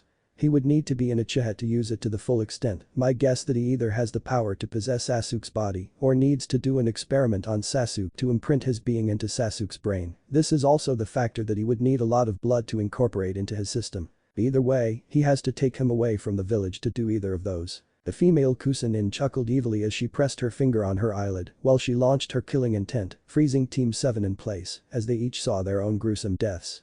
Master, it is an illusion. Fight it. Serenity cried out in alarm. The Jinchuriki complied and he was able to move a bit, but Sakura wasn't used to it. Due to Itachi's use of Tsukuyomi, Sasuke was able to move and override the killing intent with pain to grab Sakura, and Naruto followed after him. What is she? Murmured Sasuke, a monster. Sasuke, we have to make a stand. What? No way. You saw what she did to us back there. There is no way that we win this battle. We've no choice but to fight. She will just pressure us until we are dead. We must take a stand against her and come on. Fear didn't stop us from taking on Zabuza, right? Sasuke bit his lip a bit as Naruto continued. I am terrified of her power as well, but I am terrified of losing my teammates, my friends, to death. I have already lost someone to its clutches, and I will not let that happen again, now when I am around. Sakura's eyes fluttered a bit and snapped open as she shouted, look out. The three of them moved in opposite directions to avoid a snake from swallowing them whole. Sasuke threw shuriken into the snake's mouth, ripping its insides to shreds, and it fell dead. Way to give yourself away, Orochimaru, Naruto said. Oh, you have heard of me, Naruto-kun. You are the only one who can summon snakes that big beside our proctor, Anko Mitarashi. What do you want? Orochimaru burst from the snake's carcass, dripping with slime, and ripped the skin off his face to reveal his pale face with purple markings and slitted yellow eyes. Isn't it obvious? I want Sasuke Uchiha and the power of his Sharingan. Sasuke replied, I am sorry to disappoint you, but I am strictly, very strictly, and as for the Sharingan, over my dead body. Orochimaru chuckled, I need you alive for that. It seems that you need some motivation. Instantly Naruto acted by throwing a flashball, which blinded the snake Sannin momentarily, and Naruto activated his gloves to send a flaming ball in the air, which exploded. Anko looked up and said, go. Quickly. The Anbu will be there in 5 minutes, we must provide support. The flames came down at Orochimaru, who dodged them much like a snake, and Naruto came in forward on him to stab him with a kunai. Orochimaru gurgled, but then he turned into mud and Naruto thought, a Doton Cage Bunshin. He turned to look behind him to receive a kick to the face, and Orochimaru said, you are in the way of my ambition. Sakura flipped through hand seals as she shouted, Kaiten. Housenkan no Jutsu. She spat out small fireballs, and the snake Sannin deftly dodged them only to get Naruto's foot in his face. You will not get your hands on Sasuke. Sasuke-kun needs my power in order for him to kill his brother. Orochimaru stated. Sakura glared at the man, that is completely bullshit. Nobody can give the power to defeat a Jonin without some kind of recuperation of a deal. Whatever do you mean? Don't play dumb with us. Naruto shouted in anger, admit it, you could have infiltrated Konoha during the Uchiha massacre to implant some Sharingan into your eyes, since there were plenty of them, but that would sap your chakra, since you knew Kakashi's predicament. So somehow you have found some way to make yourself an Uchiha by needing Sasuke or Itachi's blood. The Jinchuriki smirked, I bet you were too weak to get Itachi's own because he is stronger than you, so why should Sasuke go to you when you can't even defeat Itachi yourself? Orochimaru glared at Naruto and said, I am going to deal with you first. He sprang at Naruto, but suddenly kunai stopped him from getting any closer. That is far enough, Orochimaru. The snake Sannin glanced up to see 3 squads of Anbu in front of him, and one of them asked, what the hell are you doing here? Sightseeing. Regardless, you are wanted for treason, kidnapping and unlawful experimentation. As the captain of the Anbu, I place you under arrest. Sorry, but I still got my get out of jail free card. The snake Sannin backed up into the branch and melded with it while the leader shouted orders, Squad Alpha and Beta, search for him, do not let him escape. Squad Theta, escort Team 7 to the towers if they have their scrolls. Hi. Naruto recognized one of them, Nico-san. Hello, Uzumaki-san, does you team have both scrolls? Yes, we do. Good, then you will pass on the next phase, let's go. Our Squad Theta and Team 7 appeared at the tower without difficulty, and there was the Hokage standing. Report. The old man barked out. The Anbu team knelt before him and Nico reported, Hokage-sama, your informant was correct, Orochimaru has revealed himself, and it appears that his primary objective is to possess the Sharingan from Sasuke Uchiha. I see, so he had finished that jutsu, Hiruzen said. What jutsu? Sasuke asked and the Hokage said to him, I suppose I should tell you three about my student. After Orochimaru's parents died, he became obsessed of immortalizing himself. He delved in researching of making a jutsu that would allow to live forever in a sense. He was working on a jutsu that overtakes a person's soul and supplanting his own, thus taking over the body along with its special abilities. Sasuke was disgusted with the idea and said, Naruto mentioned that Orochimaru did the same thing with my brother, but it backfired and it seems that he was very pissed about it. The Hokage said, maybe the Sharingan when it is fully mature can negate the effects. I would isolate you, Sasuke, but I am afraid that Orochimaru would do something to the village and placing Sasuke in open like nothing happened may place you at high risk. Sasuke, I am afraid that I will have to restrict your movements to a minimum and have you trained as well as watched by Kakashi regardless if you pass or not in this next phase. He turned to Naruto and Sakura, Naruto, Sakura, I am going to ask you to keep quiet about what I have said in these past minutes. Sakura, if you pass this part, I will have you trained by Anko Midarashi and Kurina Yuhi. Naruto, your trainer will be coming here as well. Team 7 nodded and Sarutobi said, your team will be watched until the end of the second phase, no questions asked. Again, they nodded and they were escorted to a room with Squad Theta outside of their door. Team 7 sat in silence as they replayed the events in their heads until Sasuke said, we have to get stronger. Sakura stated, yes, but over the span of a few years, we can't exactly protect each other let alone ourselves. We can try, Naruto said. Mikoto-san and Kakashi can protect themselves. Besides, Orochimaru wouldn't dare to approach Sasuke around Kakashi and Mikoto-san, especially a mother trying to protect her child is a dangerous person to fight. As for me and Sakura, we are obstacles to getting to you because you are our friend. Sakura said, Yuhi-san is the sensei of Team 8 and I have heard that she is the best at using Jinjutsu. Well, Anko Midarashi, you mentioned that she summoned snakes, right, Naruto? Was she taught by Orochimaru? Yes, she was the only one that has been taught by Orochimaru and because that she is not well liked because of that factor, but on the flip side, she is the only one who knows how Orochimaru works, his techniques, mannerisms etc. Sasuke said, like me, he specializes in ninjutsu and jinjutsu, so the only way to stop him from using those is to work mostly on our taijutsu. To keep up with his hand seals and moves, I will need to upgrade my Sharingan to the 3rd tier in order to reverse the effects. Naruto stood up, then that settles it, we will get stronger after the exams are finished and when we meet Orochimaru again, we will defeat him. He put his hand out and said, let's make it official. Sasuke and Sakura put their hands over Naruto's own as they each made a silent promise to become stronger. The three of them took a rest, each of them with a kunai under their pillow in case that should someone slip into the room. Okage Tower, Orochimaru has made his move, I want everyone to be alert for anything. One of the villages may be in cohorts with Orochimaru since we know that he doesn't have enough manpower to destroy this village. Sarutobi said to the Jonin and Chunin. Forest of Death curses.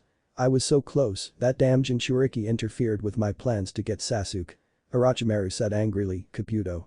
I want you to keep an eye on Naruto Uzumaki and when you get the chance, kill him. I will have Sasuke's body and the destruction of Konoha during our invasion with Suna. Kabuto bowed lowly, it shall be done, Lord Orochimaru, I will take care of everything. 4 days later, the Rookie 9, along with Team Guy, Team Kabuto, Team Dosu and Team Gaara, stood before their senseis, proctors and the Hokage himself. First off, for the second test, congratulations on passing. Anko said, and then she thought to herself, I never would expect 24 of them to be here, I was expecting single digits actually, but at least I cut them in half practically. I stated, your team is not that bad, Kakashi. Maybe they got lucky, but with my team around, getting any further is nigh impossible now, since from now it's about real skill. Well, with youth, there are sweet times and sour times, eh, Kakashi? Huh, oh, I'm sorry, did you say something? Damn you, Kakashi. You make me so mad. Why do you always have to act so cool? For so many to be here and most of them are rookies, Sarutobi thought, and then he whispered as he looked at their senseis, no wonder they nominated them all. Anko spoke up, now Hokage-sama will now explain the 3rd test, listen carefully. Thank you, Anko. Now before we begin the 3rd test, there is something that I must bring to your attention, it concerns with the true reason of this exam. True reason? Thought Sakura. Why do we have all the allied countries taking the exam together? The Hokage asked rhetorically, to promote friendship among the countries. To raise the level of shinobi.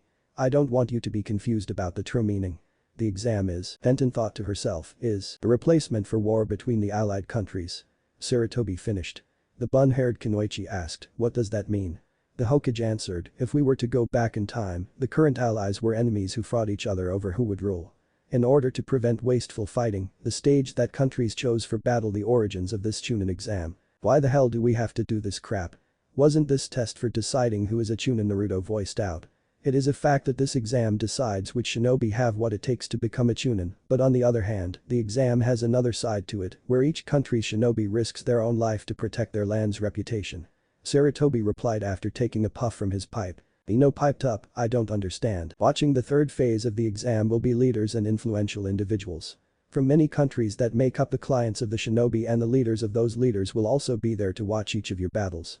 If the strength of a country is clear, then that country will gain more clients, and conversely, if seen as weak, that country will lose clients. This also send a political message to potential enemy countries by saying that our village has this much power. Kiba blurted out, yeah, but why? Why it is that we must risk our lives in battle. Simple, the strength of the country is the strength of the village, which is the strength of the shinobi, and a shinobi's true strength is only shown through life-risking battles. This exam is a place to observe each country's power and to show off your own power. It only has meaning because lives are at risk, and that is why those that have come before you have fought in the chunin exam for this dream are meaningful. But then why, Tenten asked, do you say stuff about it being for friendship? I said it in the beginning, I don't want to confuse the purpose of this. By losing life and establishing balance, this is the shape of friendship in the world of the shinobi. Now before we begin the final test, I will tell you one more thing, this is not only a test, it is a life-risking battle with your dreams and your country's reputation on the line. I get it, Naruto said to himself as he crossed his arms, while Gaara said in monotone, I don't care what it is, just hurry up and tell us what this life-risking battle entails. The Hokage said, of course, I would like to explain the third test, but actually a sickly voice interrupted. A Jonin appeared before the Hokage. I apologize, Hokage-sama, for the interruption. From here on, as the referee for this part of the exam, would you please allow me, Gekko Hade? By all means. Hade turned to the genin, hello, everyone, I am Hade. Before we begin, there's something that I would like you to do. It is a preliminary for the third phase to decide who gets to participate in the main event. Preliminary? The bubblegum-haired genin whispered to herself. Shikamaru shouted, preliminary, what do you mean? Sensei, I don't understand this preliminary, but why aren't all the people here allowed to participate in the next test? Sakura said meekly. The first and second test proved to be too easy for you genin, so in a result we have too many people remaining. According to the chunin exam rules, it is required to have a preliminary to reduce the number of participants for the next test. No way. As Hokage-sama indicated earlier, there will be many people watching your fights, so the fights could take too long, we are limited in time.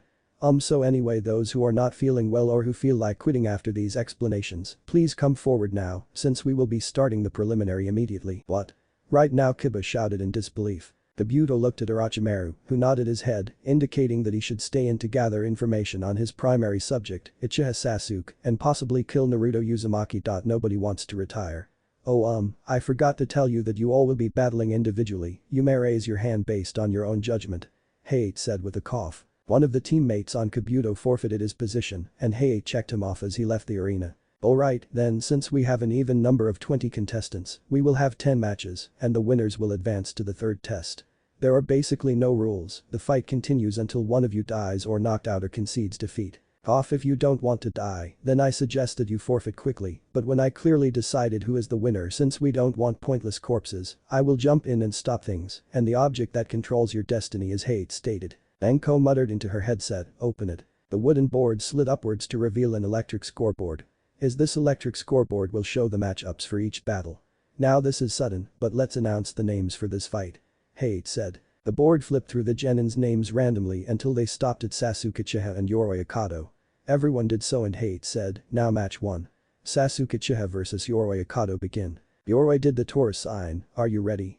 His right hand glowed ablaze with chakra as his left had reached into his pouch. Sasuke reached in his holster. Yoroi flicked them at the Uchiha, but the Uchiha did an overhand strike with his kunai, sending the projectiles back at him. The overhead strike made it that he overextended himself, and Sasuke fell down to the ground.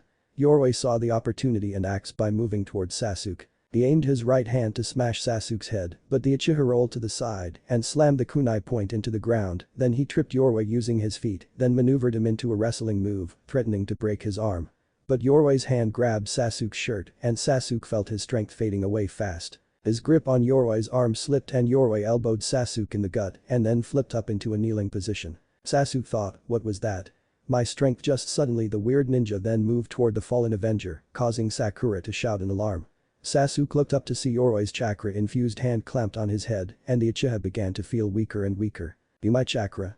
Sasuke said. Yoroi chuckled, so you finally noticed, it's about time. Orochimaru thought, Yorway's special ability is that he can suck chakra, rendering the person useless and weak by a touch of his hand.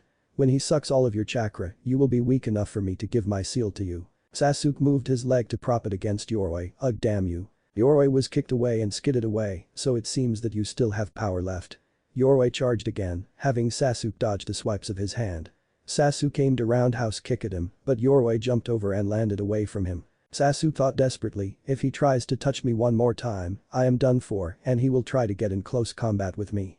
What do I do? Gaara thought, is that all you have, Uchiha Sasuke? Naruto shouted after he looked upon the pained face of Sakura. Sasuke. Are you really Uchiha Sasuke? Is this the best you can do? Sasuke looked to see Naruto and Lee on the balcony. That's it, I know what to do.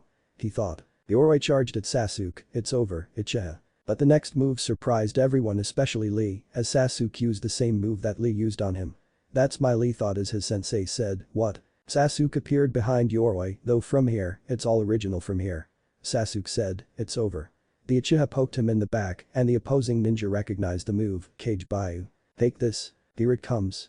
The Uchiha declared. Sasuke pushed off of Yorway's back and aimed a kick at Yorway's right side. Yorway blocked the kick and scoffed, not enough. Sasuke grimaced and used the momentum of his kick to aim a punch to his unguarded left side. Kakashi said, not enough eh? Yorway's head snapped downwards, but Sasuke did not relent. Get your ass back here. The Uchiha shouted as he used his right arm to catch his opponent in the chest. Before Yorway hit the ground, Sasuke turned to land a kick in the chest as he shouted, there's more. Shishi Renden. Yorway's head snapped upwards to cough up blood and he was knocked unconscious. Sasuke slid to the side before coming to a complete stop. Like I have to check. The sickly proctor thought as he checked the pulse of Yorway and then turned his head to the side to smile at the wobbly Uchiha. I am stopping this match, thus Uchiha Sasuke is the winner of this match. Sasuke fell backwards only for Kakashi to catch him with his foot. Well, good job. Sasuke let out a small smile as he scoffed a bit, then the lanky Jonin thought, that movement before the Shishi Renden was from Guy's Goken, he must have copied it when he tussled with Lee earlier. Sasuke. What a lame way to win. You're all beat up, idiot. Naruto yelled out. That damn total moron. The Uchiha said as he looked at his teammate, then he turned to look at Lee as he thought, thanks to you, Lee, I was able to survive. If I hadn't seen your move earlier, then I would have been in trouble, but it is not a move for me to count on. Sasuke's body began to rake in pain as he sat on the ground. I see that time, you were able to copy a part of my technique from just seeing it once. That is your ability, Sasuke-kun, what a person you are. You will only get stronger and stronger, even I feel fear. Lee thought to himself. I thought, mastering a part of the super taijutsu technique, Lotus is impossible without grueling training. Even with the Sharingan, it's not something that can be perfected quickly, and the creativity of that finishing move. Kakashi here reminds me of you when you were young. Tenten thought as she looked between Neji and Sasuke, this is interesting. Last year rookie was Neji, and this year, it is Sasuke which is stronger, I wonder. But what a guy to release the true power of the Sharingan here, the terrifying Uchiha blood. Kakashi thought as he looked at his student. Kakashi said, now let's get you out of here now. Sasuke said, can you wait until the prelims are over, I want to observe the matches. Kakashi said, don't worry, I'm sure your teammates and I will tell you all about them and their fighting styles. Kakashi took Sasuke away as the screen flashed to reveal the next match. They coughed, will cough Abumi Zaku and cough Aburam Shino please come down. Zaku said, who the hell is this loser? This will be easier than I thought. Shino quietly walked down the stairs to the arena. Sakura looked at them and saw Zaku's arms were still in a sling. That sound nin he looks up to something if he is going to fight with broken arms. She thought to herself, will Shino-kun be alright? Hinata asked her feral teammate and Kiba answered, yeah, he will be. He is strong, he is one person even I don't want to fight. Hey, said calmly, match 2. Zaku Abumi vs Shino Aburam please begin. Now Zaku, it will be interesting to see how you fight. Dosu thought, then Orochimaru disappeared and Dosu looked on without saying a word. Shino spoke to Zaku in monotone, if you fight here, you will never fight again, it's best if you forfeit. Zaku's left arm twitched a bit and he began to move, it seems that this one can move a bit, but I only need one arm to kick your weird ass. Zaku flew at Shino, but the Aburam brought his arm to block Zaku's strike. Zaku cursed, damn it. Shino replied, it is useless, you can't beat me with just one arm. Zaku retorted, shut the hell up. Take this. Zaku's hand opened to reveal his air hole, Zankyuha. The blow hit Shino full force in the head and Shino rolled on the ground, smoking. Haha. Zaku chuckled with a smirk, hey, get your ass up. Shino slowly got up and revealed something that Zaku was slightly disturbed. What the Odo Nin saw was that Shino had bugs crawling under his skin literally. What the? He has bugs from inside his body, Zaku thought to himself. Then he heard a multitude of noises behind and turned to see an army of bugs behind him. Shino explained, they are called Kakachu bugs, they attack in numbers and consume chakra. Like I said, if this many behind you get you, you'll never be a ninja ever again. If you don't want that then you should give up. Zaku glared at him for putting him in this predicament. Shino pushed up his shades, if you decide to attack me with your arm, then the bugs will get you, and if you attack my bugs, I attack you. Zaku cursed loudly, damn Shino said, you should always save your trump card at the last moment. Zaku thought as images from his past of the meeting with Orochimaru came into view, I can't continue to fail. Zaku shouted, don't mess with me. Zaku pulled his right arm out as he declared in a proud voice, hey you should always have a trump card at the last moment, right? Kiba shouted, what? He can use his right arm too. Osu thought, so it was all an act that his right arm was completely useless heh, good one, Zaku. Zaku shouted, take this. Suddenly his arms imploded and one of them fell to the ground. Zaku looked at it in shock as he saw Kakachu coming out of the air tubes. Shino came behind Zaku as he said, when I told you to give up, I sent some of them to close your dangerous air holes with their bodies. That is a true trump card. Zaku shouted, you bastard. He sent a punch, but the Aburam ducked and backhanded Zaku. Hey, declared Shaosha. Aburam Shino. Stadium Arena Hate said, okay, now match 3. Sabaku no Kankuro and Kabuto Yakushi, will you please come down to the arena? Kankuro said, heh, this will be easy enough. Aki, the sensei of Team Gaara, said, Kankuro, don't get cocky. Kankuro pretended that he didn't hear him at all and continued to the arena. Temari muttered, that idiot is going to get himself killed. Kankuro stood and faced Kabuto, Yoroi's teammate. Kabuto glanced at Orochimaru, who discreetly told him to make it look interesting. Kankuro said, hey, sorry, but I plan on winning this match. Heiichi shouted, begin. Kankuro started things off by throwing a punch to Kabuto's face, but the Konoha spy blocked it with his forearm and then sent a kick to Kankuro's abdomen, only to have arms burst out and wrap around his leg. Suddenly Kankuro's face started to peel off like ceramic, then Kankuro lifted his head and turned it completely around to reveal that the person Misumi was holding was not a person, but a marionette. A puppet. Then where is Kabuto said. Then he looked toward the bandages to see something moving and a hand popped out to remove it, revealing Kankuro. You're a puppet master. Kabuto said in disbelief. Kankuro said, that is correct and now I will have to incapacitate you. Kankuro clenched his fist and the puppet crushed Kabuto's bones in his leg and making him scream out in pain before falling unconscious from the pain. Like I said, too easy. Kankuro said. Heiichi thought that was a fast match. Kankuro walked back upstairs while the medics came and carried Kabuto away to the hospital. The board flashed once again as Naruto commented, this exam has a bunch of interesting people here. Kakashi replied, you are one to talk, Naruto. Good one. Sakura laughed lightly and then Kakashi said, this is no time for laughing, Sakura. Why? Because you are fighting Ino, Naruto said as he sat down Indian style, thumbing at the board. Ino and Sakura looked at the board in surprise and the two kunoichi walked down the stairs to stand in front of each other. Match 4. Sakura Haruno vs Ino Yamanaka begin. Sakura, I never thought that I would be fighting you so soon, Ino said, and then Sakura reached up to her headband and took it off. Naruto smirked as he thought, looks like Sakura is getting serious, maybe this fight will be worth watching. She may not look like it, but Ino is exceptional among the kunoichi, but I wonder if she will be able to go all out against Sakura. Asuma thought to himself. Shikamaru said, those two. Looks like this will get annoying. Is Ino going to be alright? Choji asked. The young Sarutobi thought, yeah, Ino, what will you do? Sakura said, right now, I have no intention of fighting over Sasuke-kun with you. What was that? You and Sasuke-kun don't go together anyway, and I am completely stronger than you right now, I don't need to be concerned with you. Sakura, who do you think you are talking to? Don't get ahead of yourself, crybaby Sakura. Naruto said with a raised eyebrow, Sakura is taking this a little bit too far. Ino looked really pissed right now.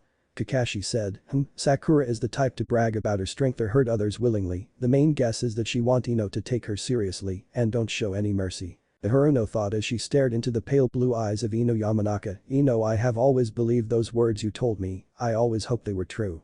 I wanted to be like you were my goal and thanks to you, I am here. That's why, Ino, I want this to be an all-out fight.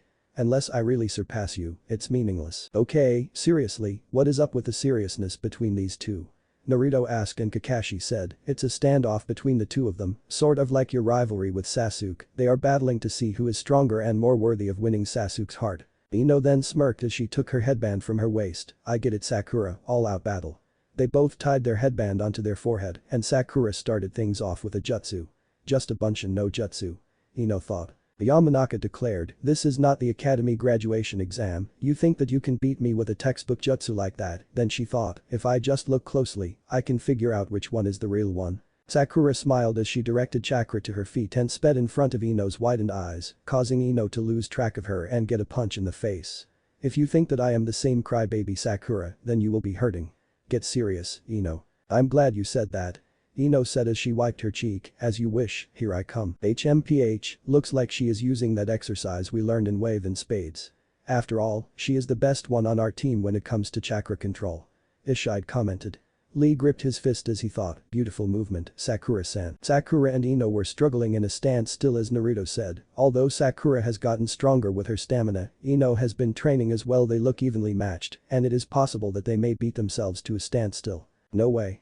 Sakura-chan will win this," Lee shouted. Sakura is at a disadvantage, she is against Ino, who has access to her clan jutsu, the Shintention no Jutsu.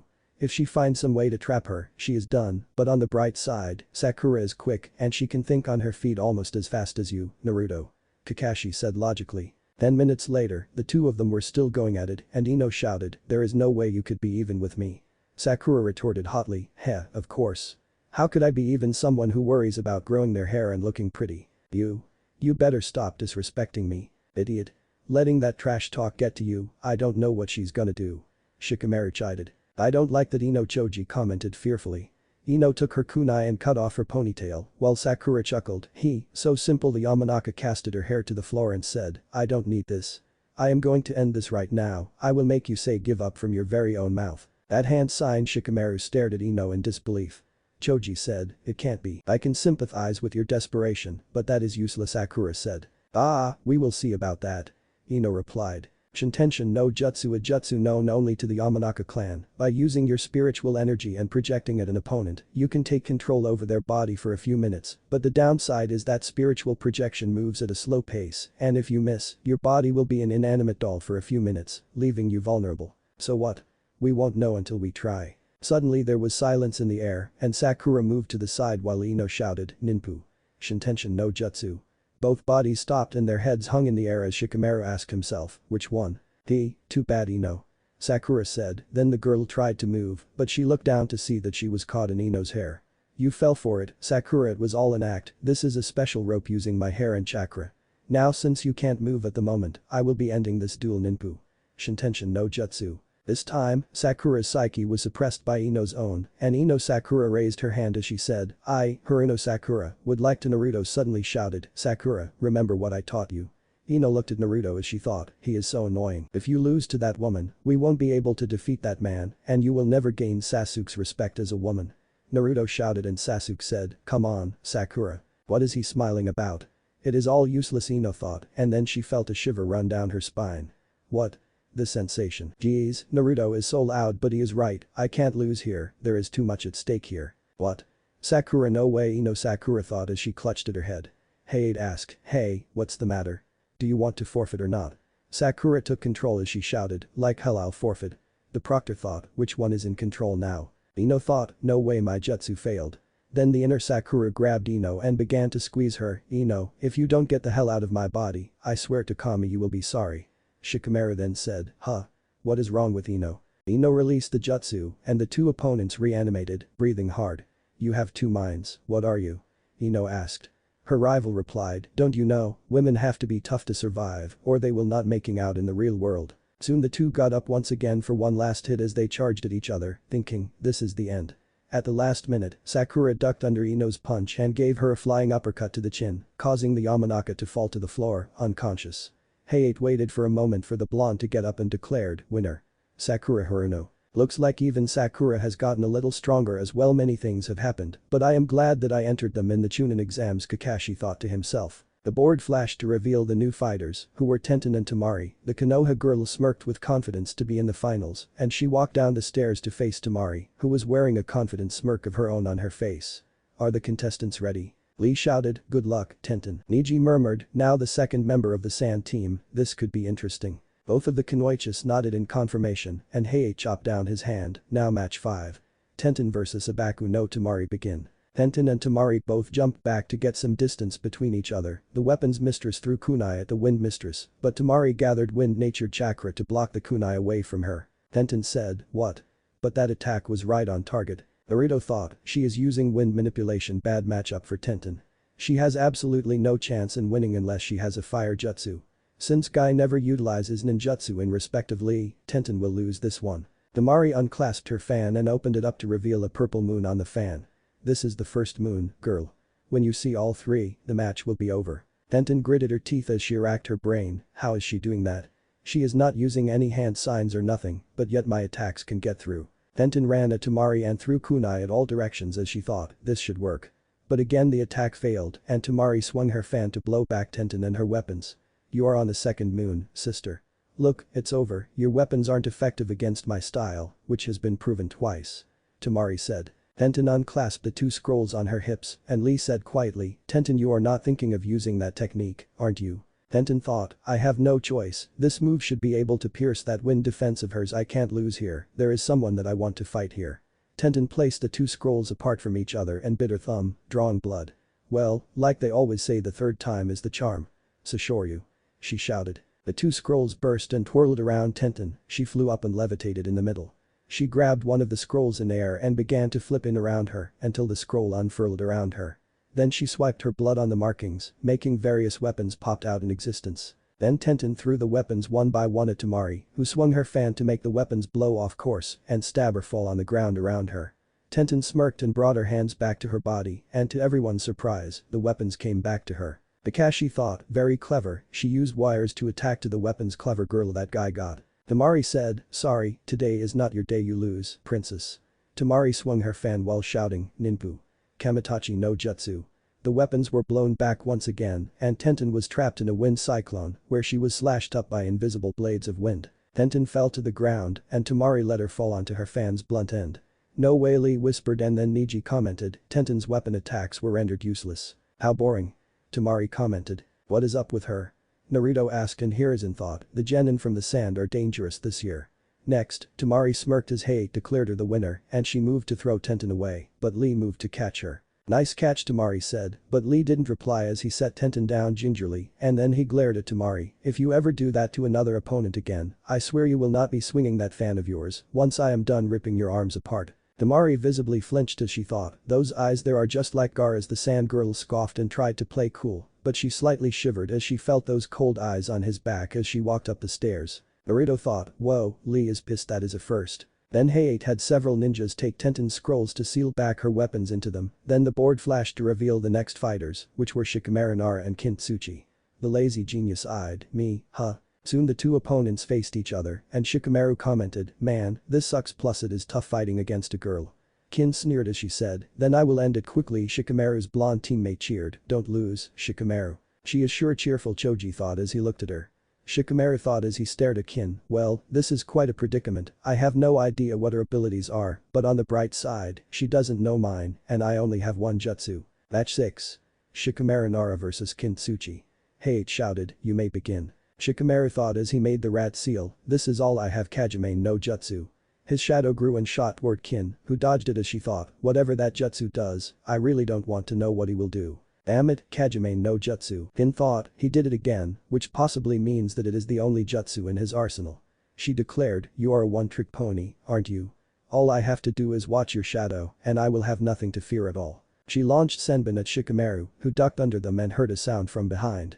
He turned briefly to see that bells were attached to the end and he smirked, "That is an old trick. Next, you will throw one with a bell and the other without one, making me dodge the first one when I react to the sound and don't notice the second one stab, right?" Kin replied, "You sure like to talk. This should be easy enough, just avoid the needles." Suddenly the male ninja heard something behind him and he turned to see that there was string attached to the previous bells. Crap, she was using the string to ring the bells. Too late.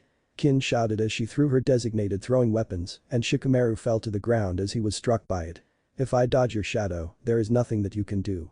"And now for the coup de grace," the Kunoichi said with a cruel smirk. Suddenly her body struggled to move as she tried to figure out what was going on and Shikamaru got up with a grin on his face. "Kajime no jutsu success." "What are you talking about? I don't see your shadow anywhere." "You haven't noticed yet?" Shikamaru said as he yanked out the senbon from his shoulder and arm. No way. Exactly, idiot. A string at that height can't produce a shadow. I can lengthen, shrink and freely control my shadow, though there is a limit. Damn it. She thought, the shadow is getting fatter and fatter, so this wasn't the shadow of the string. Yup. I made my shadow really skinny to make it look like it was being cast by the string and attached it to you. Shikamaru said as he took out a shuriken from his holster, making Kin do the same, and she shouted in protest, "Are you crazy? Both of us are locked in the same movements, if you attack, you will get hurt too. Tell me something I don't know. You aren't. We will keep throwing shurikens to see how long we can last." Shikamaru said as he launched his throwing star. "You fool." Kin said as she released her own. As the shuriken came closer and closer to their head, Kin thought, bah. He is just bluffing. She suddenly put her body in a back bend to have her head slammed into the wall, and Shikamaru said, "Heh, one down if you are a shinobi, then you should fight with the knowledge of your surroundings, even if we move the same. The shuriken was just a ploy to keep you from noticing how close you were to the wall." "Winner. Shikamaru Nara," declared Hade. Diba thought, okay, the guys left are that other sound nin, me, Hinata, Naruto, Niji, Lee, Choji-O, and that sand guy.